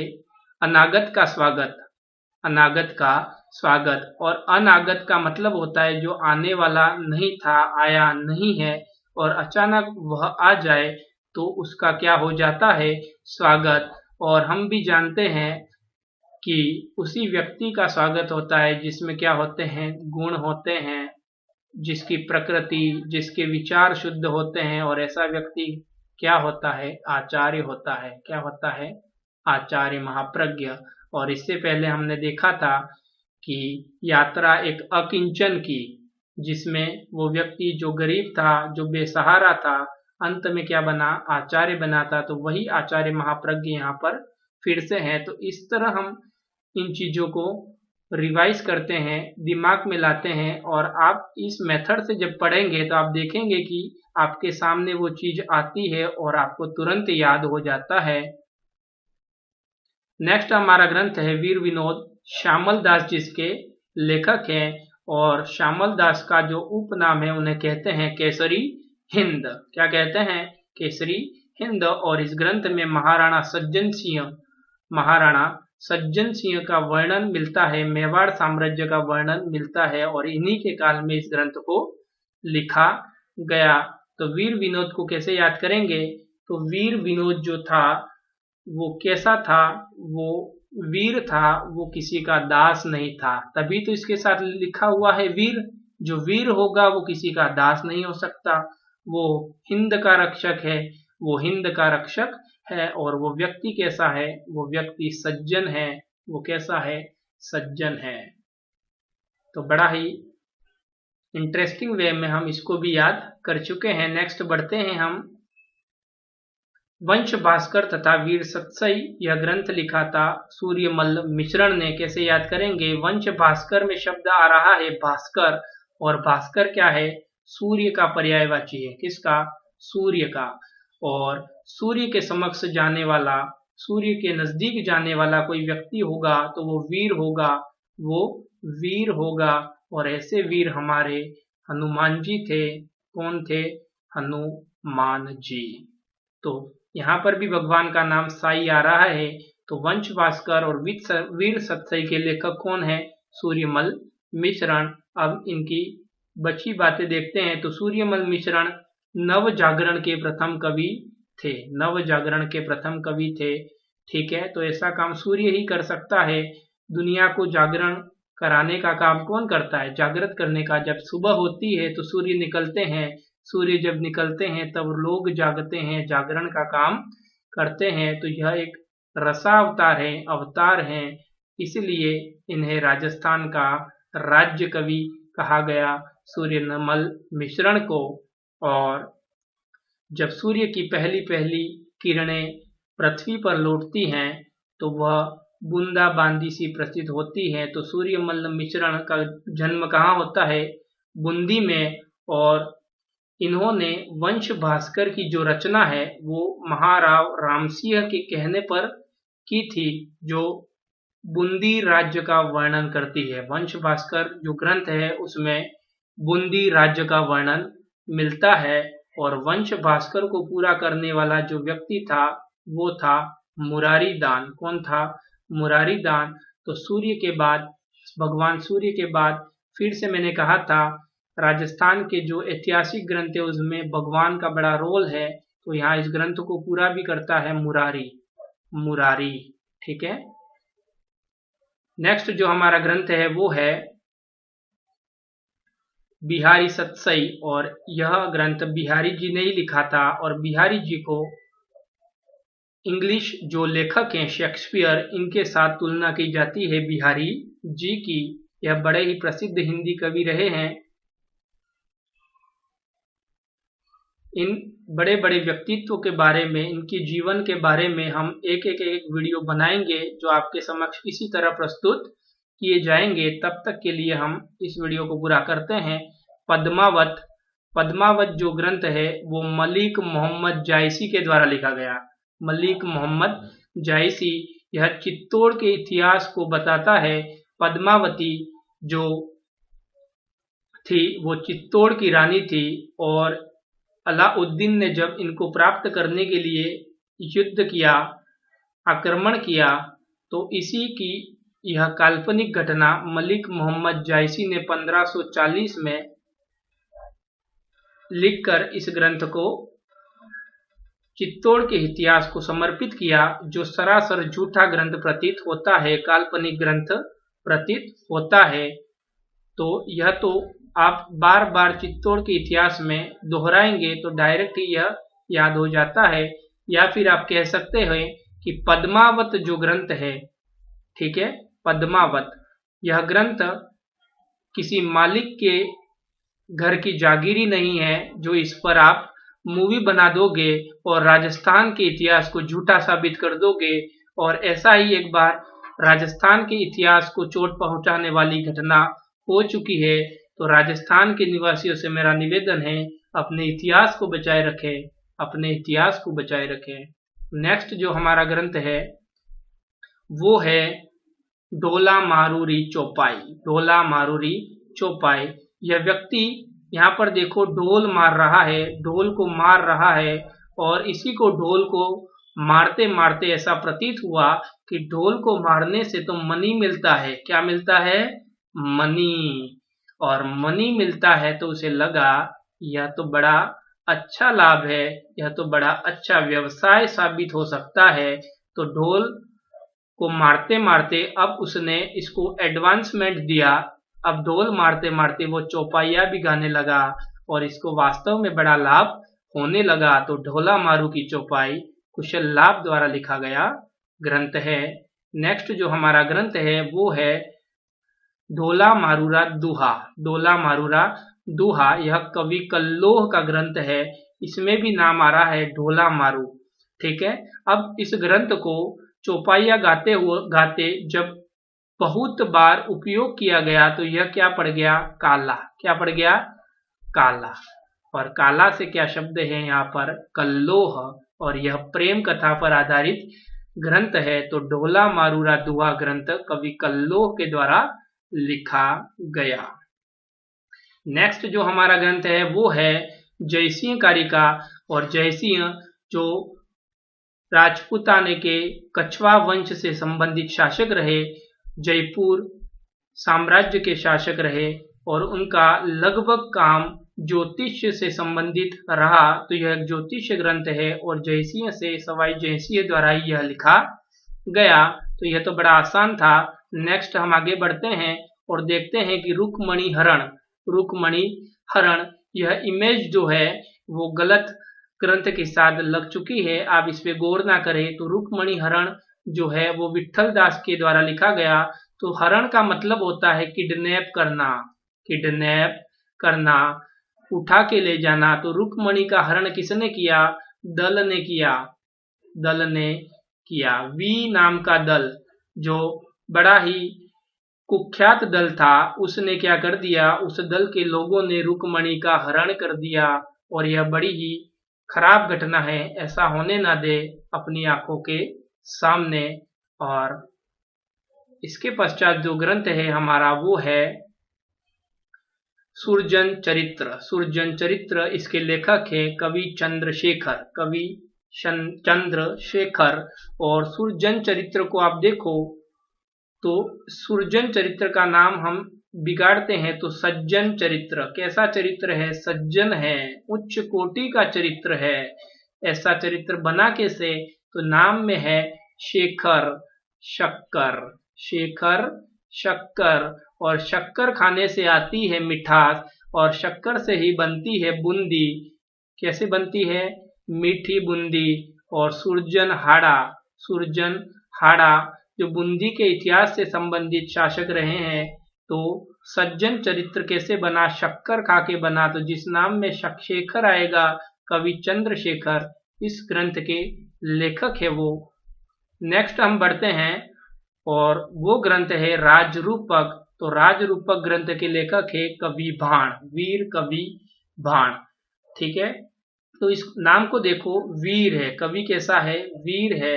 और कवि को क्या करना है? भाण मतलब बारना है। और बारना का मतलब राजस्थानी में होता है बताना। किसी व्यक्ति विशेष के चरित्र के बारे में बताना उसको कहते हैं भार। तो वीर कवि भारता है, बताता है राजा के रूप के बारे में। किसके बारे में? राजा के रूप के बारे में। और कवि ने यह डींगे हाकी थी। क्या हाकी थी? डींगे हाकी थी। बड़ी झूठी प्रशंसा की थी क्योंकि कवियों को राजा से लगता है डर और राजा को कवियों के मुख से चाहिए हर बार उनकी प्रशंसा। तो यह राजस्थान में जोधपुर साम्राज्य में अभयसिंह व सर बुलंद खां के बीच हुए अहमदाबाद युद्ध का आंखों देखा वर्णन करता है राजरूपक नामक यह ग्रंथ। ठीक है, तो नेक्स्ट बढ़ते हैं हम और वो ग्रंथ हमारा है अमर काव्य वंशावली। अभी इससे पहले बहुत से ग्रंथ आए जिसमें अमर शब्द आता है और सब में हमने सेम बात की और इसी में भी हम वही बात दोहराएंगे कि अमर वही होता है जो या तो कोरोना से बचे। ठीक है, इससे पहले कोरोना से बचा। अब यहाँ पर ये व्यक्ति जो अमर होगा वह रण छोड़ के भाग जाएगा। रण मतलब युद्ध क्षेत्र। और युद्ध क्षेत्र में जो लड़ता है मरता है वो शहीद होता है। और युद्ध क्षेत्र में जो रण को छोड़ के भाग जाता है वो अमर होता है। क्या होता है? अमर होता है। यह संस्कृत भाषा का ग्रंथ है। इसमें उदयपुर का वर्णन मिलता है, मेवाड़ का वर्णन मिलता है। नेक्स्ट जो हमारा ग्रंथ है वो है कुवलय माला, और यह ग्रंथ के लेखक है उद्योतन सूरि। ठीक है, कैसे याद करेंगे? कुवलय माला में तो वलय का मतलब होता है गोल गोल, और गोल गोल होती है, यहाँ पीछे लिखा है माला, और मालाएं हमको पता है फूलों से मोतियों से बनती है, और ये चीजें हमें मिलती है उद्यान में, गार्डन में। कहाँ मिलती है? गार्डन में। और गार्डन आपके समक्ष इमेज में दिख रहा है, इसमें जालोर का वर्णन है, और इस ग्रंथ में सबसे पहले मरु भाषा का वर्णन मिलता है। सबसे पहले राजस्थान की जो भाषा थी मरु भाषा, इसका सबसे पहला उल्लेख इस ग्रंथ के अंदर मिलता है। आशा करता हूं कि आपको वीडियो बड़ा अच्छा लग रहा होगा। इसको लाइक, शेयर और चैनल को सब्सक्राइब करना ना भूले। अब आ चुके हैं प्यारे से बाहुबली, ये मूवीज में ही अच्छे लगते हैं। तो भरतेश्वर बाहुबली घोर, तो बाहुबली ने बड़े घोर, क्या बड़े ही घोर क्या पहन रखे हैं? धातु से निर्मित अस्त्र शस्त्र पहन रखे हैं। ठीक है, आभूषण पहन रखे हैं। वज्र, वज्र का मतलब होता है लोहे के समान मजबूत, लोहे के समान मजबूत। तो वज्र जैसा मजबूत कौन था? बाहुबली। कौन था? बाहुबली। बहुत ही आपने पसंद किया, लेकिन ऐसे ही पसंद आप राजस्थान के इतिहास को करें तो बड़ा अच्छा लगेगा। तो राजस्थान का सबसे प्राचीनतम ग्रंथ है, ठीक है, क्योंकि बाहुबली ने भी राजस्थान के इतिहास से समान ही दक्षिण भारत के इतिहास को बयां किया है, जो सबसे प्राचीन इतिहास में शामिल होता है। तो यह सबसे प्राचीनतम जैन ग्रंथ कौन सा है? बाहुबली घोर, भरतेश्वर बाहुबली घोर। नेक्स्ट जो हमारा ग्रंथ है वो भी इसी नाम पर है, लेकिन अब बाहुबली बदल चुके हैं। अब भरतेश्वर बाहुबली रास आ चुके हैं। रास का मतलब हम कर सकते हैं, जो रास लीलाएं होती है वो बड़ी शांति में की जाती है। तो ऐसे बाहुबली जो रास लीलाएं करते हैं, और ये रास लीलाएं भगवान राम के लिए की जाती है, और भगवान राम के लिए ऐसे बाहुबली जब रास लीलाएं करेंगे तो वो बड़े शालीन दिखाई देंगे, बड़े ही शालीन दिखाई देंगे। तो अब भरतेश्वर बाहुबली रास के लेखक हैं शालिभद्र, और यह संवत्तोल्लेख वाली प्रथम राजस्थानी रचना है। अर्थात संवत जो कैलेंडर आता है, और इस ग्रंथ में पूरी की पूरी डेट्स, पूरी की पूरी तारीख है संवत में लिखी गई है, संवत कैलेंडर वाली बताई गई है।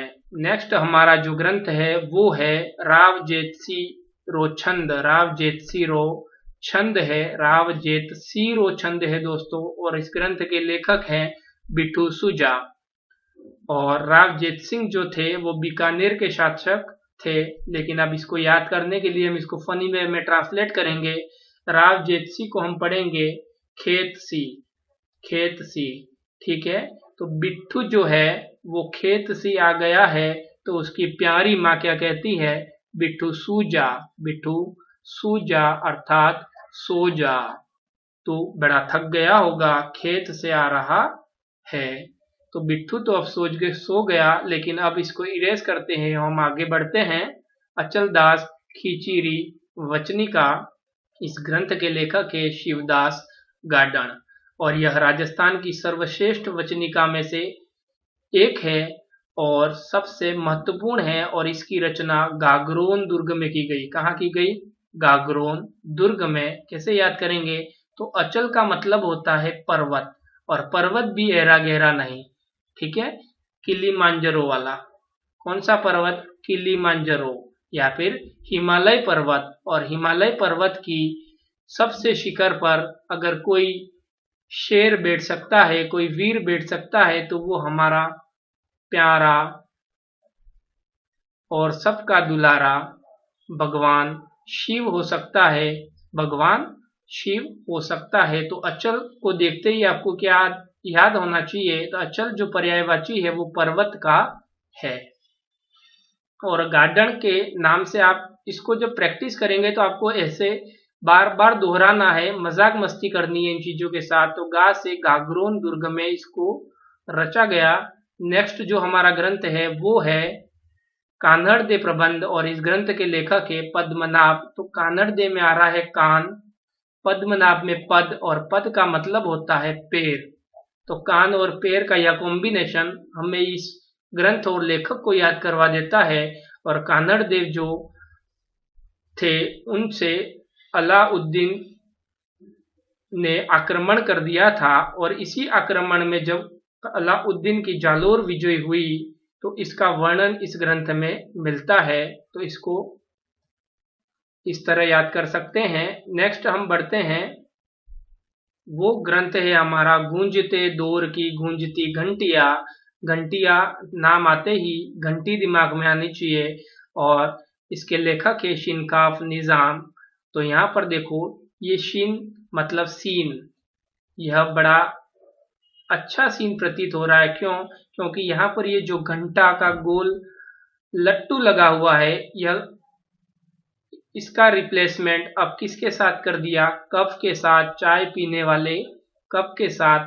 तो अब यह घंटा बड़ा ही अजीब प्रतीत हो रहा है क्योंकि इस घंटे में अब इस गोलक के साथ क्या लगा हुआ है? कप लगा हुआ है। अब ये घंटा बजेगा या नहीं, आप मुझे कमेंट बॉक्स में बताना।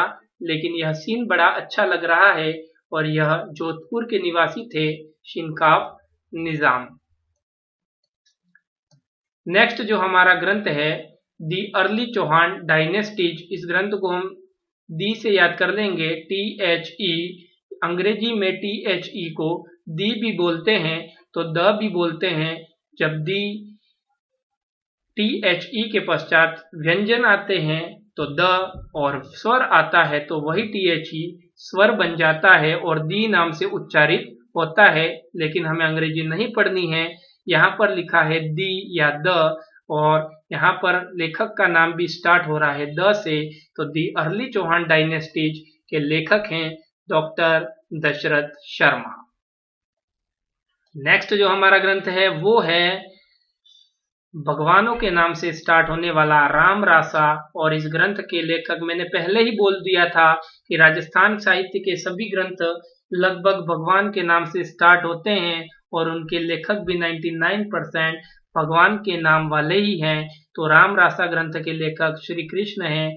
यहाँ पर राम, यहाँ कृष्ण, कॉम्बिनेशन बड़ा अच्छा लग रहा है।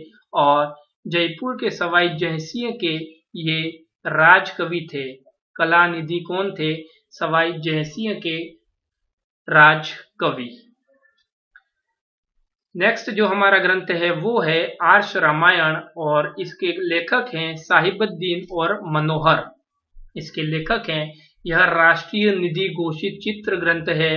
कैसे याद करेंगे? देखो, आर्ष रामायण आजकल चल रहा है लॉकडाउन और सबसे ज्यादा TRP मिल रही है रामायण को। दूरदर्शन पे चलने वाली रामायण कोरोना के इस काल में सब ठप हो चुका है। कुछ चल रहा है तो रामायण, भगवान राम की रामायण। और इस रामायण को अब साहब भी देखने आते हैं, बड़े बड़े बिजनेसमैन साहब भी देखने आते हैं और यह रामायण उन लोगों का मन हर लेती है। ठीक है, तो साहब अपनी बीबी जी को लेकर रामायण देखने के लिए थिएटर में पहुंच रहे हैं। अब अंत में ये कहाँ पहुंचेंगे? रामायण ही देखेंगे या कुछ और? आप कमेंट बॉक्स में बता सकते हैं।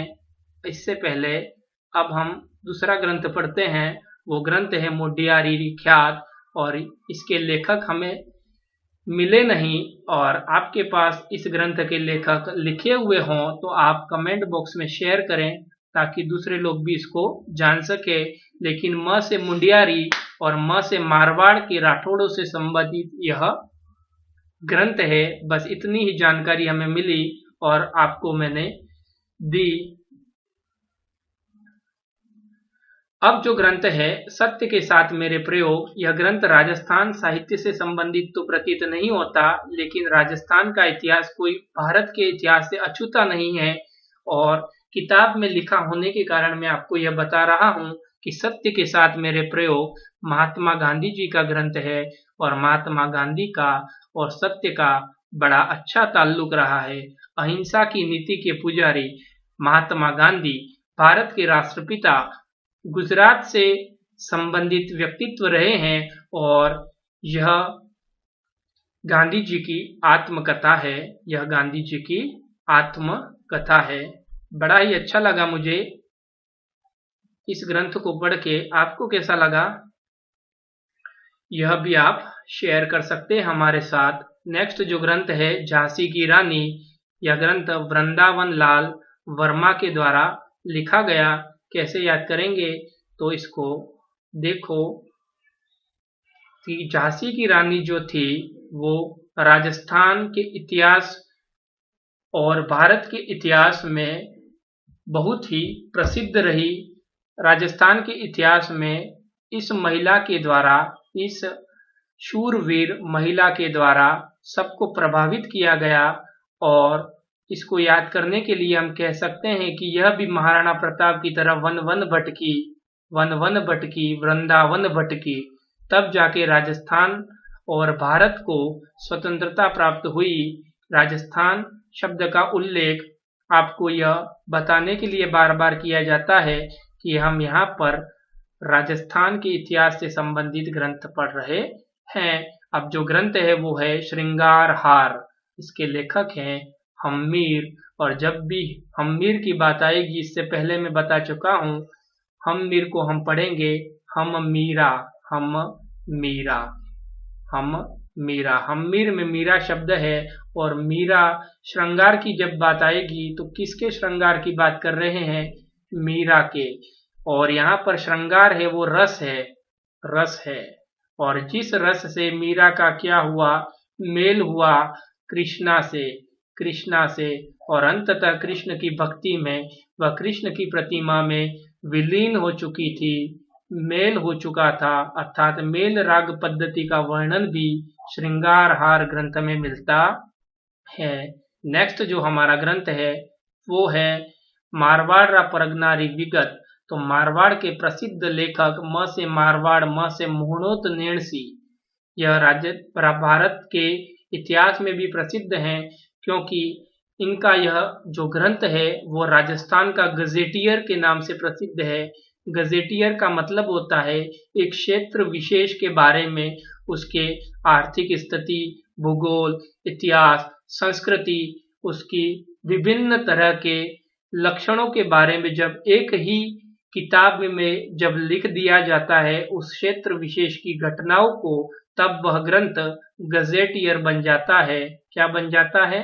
गजेटियर। तो मारवाड़ के प्रसिद्ध लेखक मोहनोत नेणसी रहे हैं और इस ग्रंथ को क्या कहते हैं? राजस्थान का गजेटियर।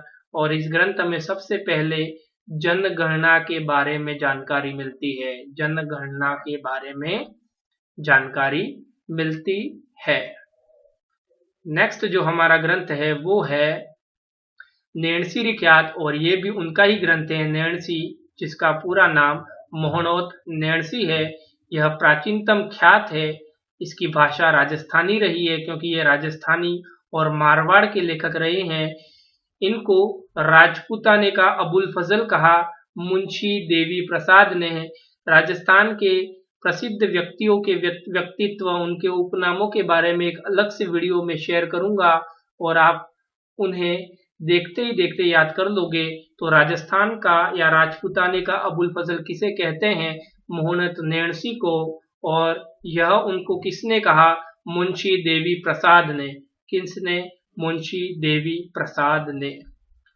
ठीक है, तो मुंह से मोहनोत नेणसी, मुंह से मुंशी देवी प्रसाद। आप ऑप्शन में ऐसे करके सही उत्तर को पकड़ सकते हैं। और ये जो मोहनोत नेणसी थे वो जसवंत सिंह, महाराजा जसवंत सिंह जोधपुर के दीवान थे। और अंत में जब उन पर गबन का आरोप लगाया गया, क्या लगाया गया? गबन का आरोप, तो इन्होंने कारागार में ही आत्महत्या कर ली। ऐसा बोलते हैं राजस्थान के इतिहास के बारे में, लेकिन इस प्रसिद्ध व्यक्ति के बारे में ऐसा बोलते हुए मुझे शंका होती है। बाकीदास रिख्यात, यह ग्रंथ बाकीदास द्वारा लिखा गया। और ब से बाकीदास, ब से बाकी, बाकी से बीकानेर राज्य का इस ग्रंथ में वर्णन मिलता है। नेक्स्ट जो हमारा ग्रंथ है वो है बुद्धि रासो, और बुद्धि रासो के लेखक हैं जान कवि। और बुद्धि जिस व्यक्ति में होती है वही तो कवि बनता है। क्या बनता है? वही कवि बनता है, वही सब कुछ जानता है, वही सब कुछ जानता है। और यह जानते ही जानते, ठीक है, और क्या बन गए? पंचतंत्र पर रचित जो पुस्तक है उसके लेखक बन गए ये मुस्लिम लेखक थे, ये मुस्लिम लेखक थे। नेक्स्ट जो हमारा ग्रंथ आता है वो है राम रासो। इससे पहले पढ़ा हमने बुद्धि रासो। बुद्धि जो जिस व्यक्ति में होती है वह कुछ न कुछ जानता है, वह कवि बनता है। लेकिन राम रासो में राम भगवान का नाम है। वैसे कि वैसे ही अभी मैंने बोला राजस्थान के ऐतिहासिक ग्रंथ भगवान से स्टार्ट होने वाले भगवान पे ही खत्म होते हैं। तो राम जैसे ही भगवान का नाम है, लेखक का नाम माधवदास अर्थात माधव, जिन्हें हम श्री कृष्ण के नाम से जानते हैं। तो राम रासो के लेखक हैं माधव दास। नेक्स्ट हमारा जो ग्रंथ है हरि केली नाटक। हरि केली नाटक, यहाँ पर केला तो हरा प्रतीत नहीं हो रहा, लेकिन इसको हम हरा बना के रहेंगे। ठीक है, आपके लिए मैं इसको रंग कर देता हूं, चलो रहने दो। हरि केली नाटक के लेखक है विग्रहराज चतुर्थ। तो हरा केला जो था उसको बांटना था चार भाइयों में। तो इसके कितने विग्रह किए गए? विग्रह का मतलब होता है तोड़ना। विग्रह का मतलब होता है तोड़ना। तो इसके कितने विग्रह किए गए? इसके 4 विग्रह किए गए। हरे केले को 4 विग्रहों में तोड़कर या बांट कर फिर 4 भाइयों में इसका वितरण किया गया। हरा केला बड़ा ही खराब लगा हमको, लेकिन हम बढ़ते हैं आगे। अब जो ग्रंथ है हमारा संगत रासो, और यहाँ पर लेखक है गिरधर आसिया। और यह जो लेखक हैं इन्होंने इस ग्रंथ में मेवाड़ के बारे में लिखा, और मेवाड़ में भी महाराणा प्रताप के छोटे भाई शक्ति सिंह के बारे में वर्णन मिलता है इस ग्रंथ में, जो सबसे पहले मुगलों की अधीनता स्वीकार कर चुके थे, मुगलों के दरबार में थे, लेकिन अंत में अपने भाई के समक्ष प्रस्तुत हुए, लेकिन कोई फायदा नहीं हुआ क्योंकि हमारा राणा संपूर्ण तरह से खत्म हो चुका था। तो इस ग्रंथ को कैसे याद करेंगे? यहाँ पर लिखा है संगत, यहाँ लिखा है गिरधर। तो संगत में गिरना ना, ठीक है। तो जिन लोगों के समक्ष आप रहते हो उनकी आदतें अच्छी ना हो तो उनकी संगत में गिरना ना। नेक्स्ट जो हमारा ग्रंथ है वो है बिसल देवरासो, और इसके लेखक है नरपति नाल। बिसल अंग्रेजी में शब्द है विसल, और विसल का मतलब होता है वो जो पीटीआई स्कूल का जो पीटीआई होता है वो यूज करता है इसको, विसल कहते हैं इसको। सीटी मारना इसकी क्रिया है, ठीक है। तो यहाँ पर ये नर जो किसी का पति होगा, ठीक है, वो हर वक्त इसकी आदत पड़ चुकी थी क्योंकि ये था पीटीआई, और पीटीआई को सुबह से लेकर शाम तक बजानी होती है सीटी। तो यह व्यक्ति जब रात में सोता है तब भी बजाता है सीटी, नहाता है तब भी बजाता है सीटी, और इस सीटी के चक्कर में न जाने क्या क्या हो जाता है हमें मालूम नहीं। लेकिन हम पढ़ते हैं इस ग्रंथ में जो मुख्य महिला पात्र की भूमिका निभाई उसका नाम है राजमती, और राजमती जो थी वो मालवा के राजा भोज की पुत्री थी। और बिसल देव के नाम से प्रसिद्ध जो शासक थे वो विग्रहराज चतुर्थ थे, अर्थात इस ग्रंथ में विग्रहराज चतुर्थ का वर्णन मिलता है, जिन्होंने हरि केली नाटक की रचना की थी। इससे पहले हमने पढ़ा। नेक्स्ट जो हमारा ग्रंथ है खुमान रासो, और खुमान रासो के लेखक है दलपत विजय। इस ग्रंथ में बप्पा रावल से लेकर राजसिंह तक का वर्णन मिलता है, जो मेवाड़ साम्राज्य से संबंधित शासक हैं। कैसे याद करेंगे? देखो यहाँ पर लिखा है खुमान में माण, और माणों को राजस्थान में विभिन्न क्षेत्रों में शमशान घाट कहते हैं। क्या कहते हैं? शमशान घाट या शमशान घर। ठीक है। और आजकल जो लॉकडाउन चल रहा है उस हिसाब से शमशान पर दल इकट्ठा करना मना है। 10 से अधिक या 5 से अधिक व्यक्तियों को शमशान पर दल की तरह जाना अनुमति प्रदान नहीं की गई है। तो आप बड़ा ही आसानी से इसे याद कर चुके होंगे। नेक्स्ट जो हमारा ग्रंथ है वो है हम्मीर महाकाव्य और इसके लेखक है नयन चंद्र सूरी। ठीक है। और इस ग्रंथ में देखो महान काव्य, ठीक है, हम मीरा के महान काव्य, जब पार्ट दूसरा आएगा इस वीडियो का उसमें हम बहुत ही प्रसिद्ध ग्रंथों के बारे में और चर्चा करेंगे। तो हम मीरा के महान, हम्मीर को मैंने बोला है आपको हम मीरा पढ़ना है, तो हम मीरा के महान काव्यों को महान नयनों से ही पढ़ सकते हैं। नयन मतलब आँख, महान नयनों से ही पढ़ सकते हैं। तो हम मीरा के महान ग्रंथों को महान नयनों से ही पढ़ सकते हैं। और हम्मीर सिंह जो थे वो रणथंभौर राज्य से संबंधित थे और इसमें हम्मीर देव चौहान और रणथंभौर राज्य का वर्णन मिलता है। और अब बस 2-4 ग्रंथ और बाकी हैं। हम्मीर रासो ग्रंथ के लेखक है शारंगधर। और यहाँ पर भी आया शब्द हम्मीर, इसको भी हम मीरा पढ़ेंगे।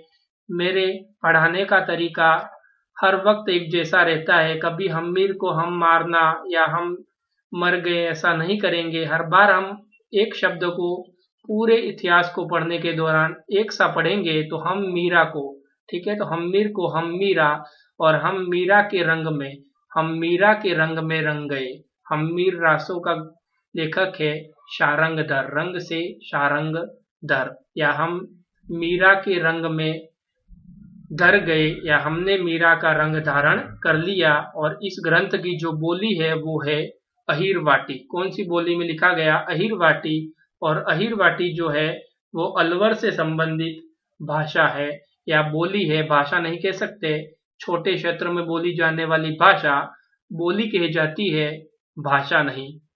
नेक्स्ट जो हमारा ग्रंथ है वो है जैसलमेर में गुंडा राज।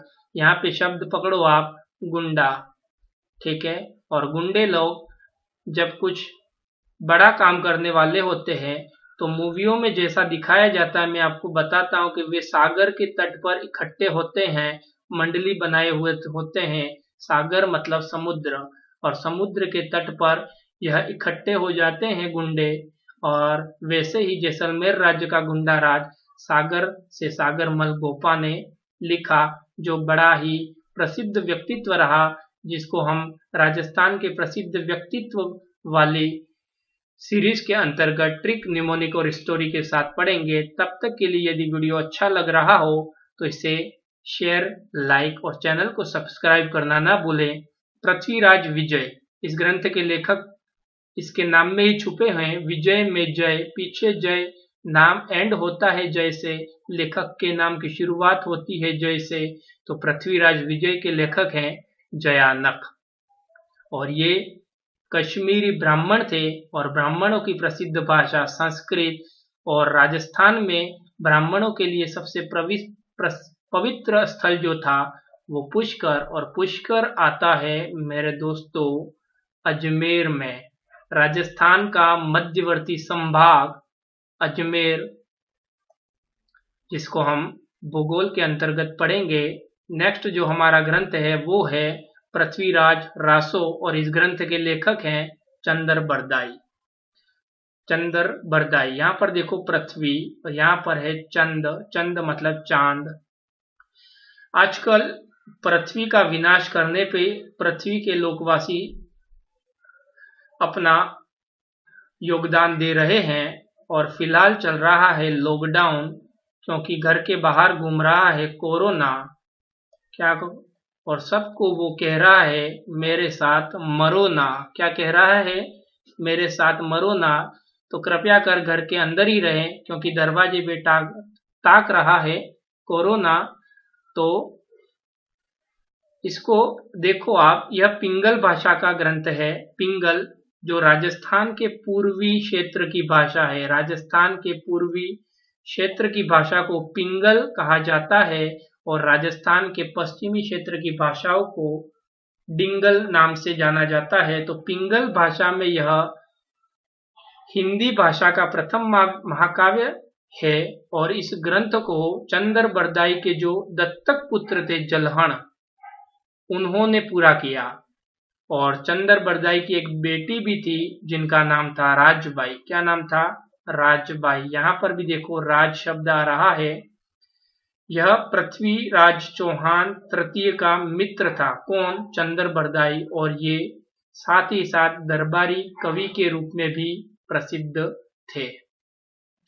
नेक्स्ट हमारा जो ग्रंथ है वो है देश के दीवाने। और देश के दीवाने जो होते हैं वो देश के सेना में शामिल होते हैं, देश की सेना में शामिल होते हैं। ठीक है दोस्तों, तो देश के दीवाने इस पुस्तक का प्रकाशन राजस्थान सरकार के द्वारा किया जाता है। हाँ, और नेक्स्ट और आखिरी बचा हुआ जो ग्रंथ है वो है शारंगधर संहिता। और अंत में शारंगधर जो संहिता ग्रंथ है इसके लेखक भी हैं शारंगधर। और यह ग्रंथ आयुर्वेद से संबंधित प्रसिद्ध ग्रंथ है, लेकिन इसको याद करना बड़ा ही आसान रहा। तो इस तरह हमने राजस्थान के 115 प्रसिद्ध ग्रंथों को बड़ा ही interesting way, story, trick, mnemonic सभी विधियों को साथ में रखते हुए याद कर लिया। अब आपका फर्ज बनता है कि यदि आपको यह वीडियो अच्छा लगा तो इस चैनल को लाइक, शेयर और सब्सक्राइब करना ना भूलें। और जल्द ही हम नए वीडियो के साथ आपके समक्ष उपलब्ध होंगे। तब तक के लिए धन्यवाद। भाई पसीना छूट गया।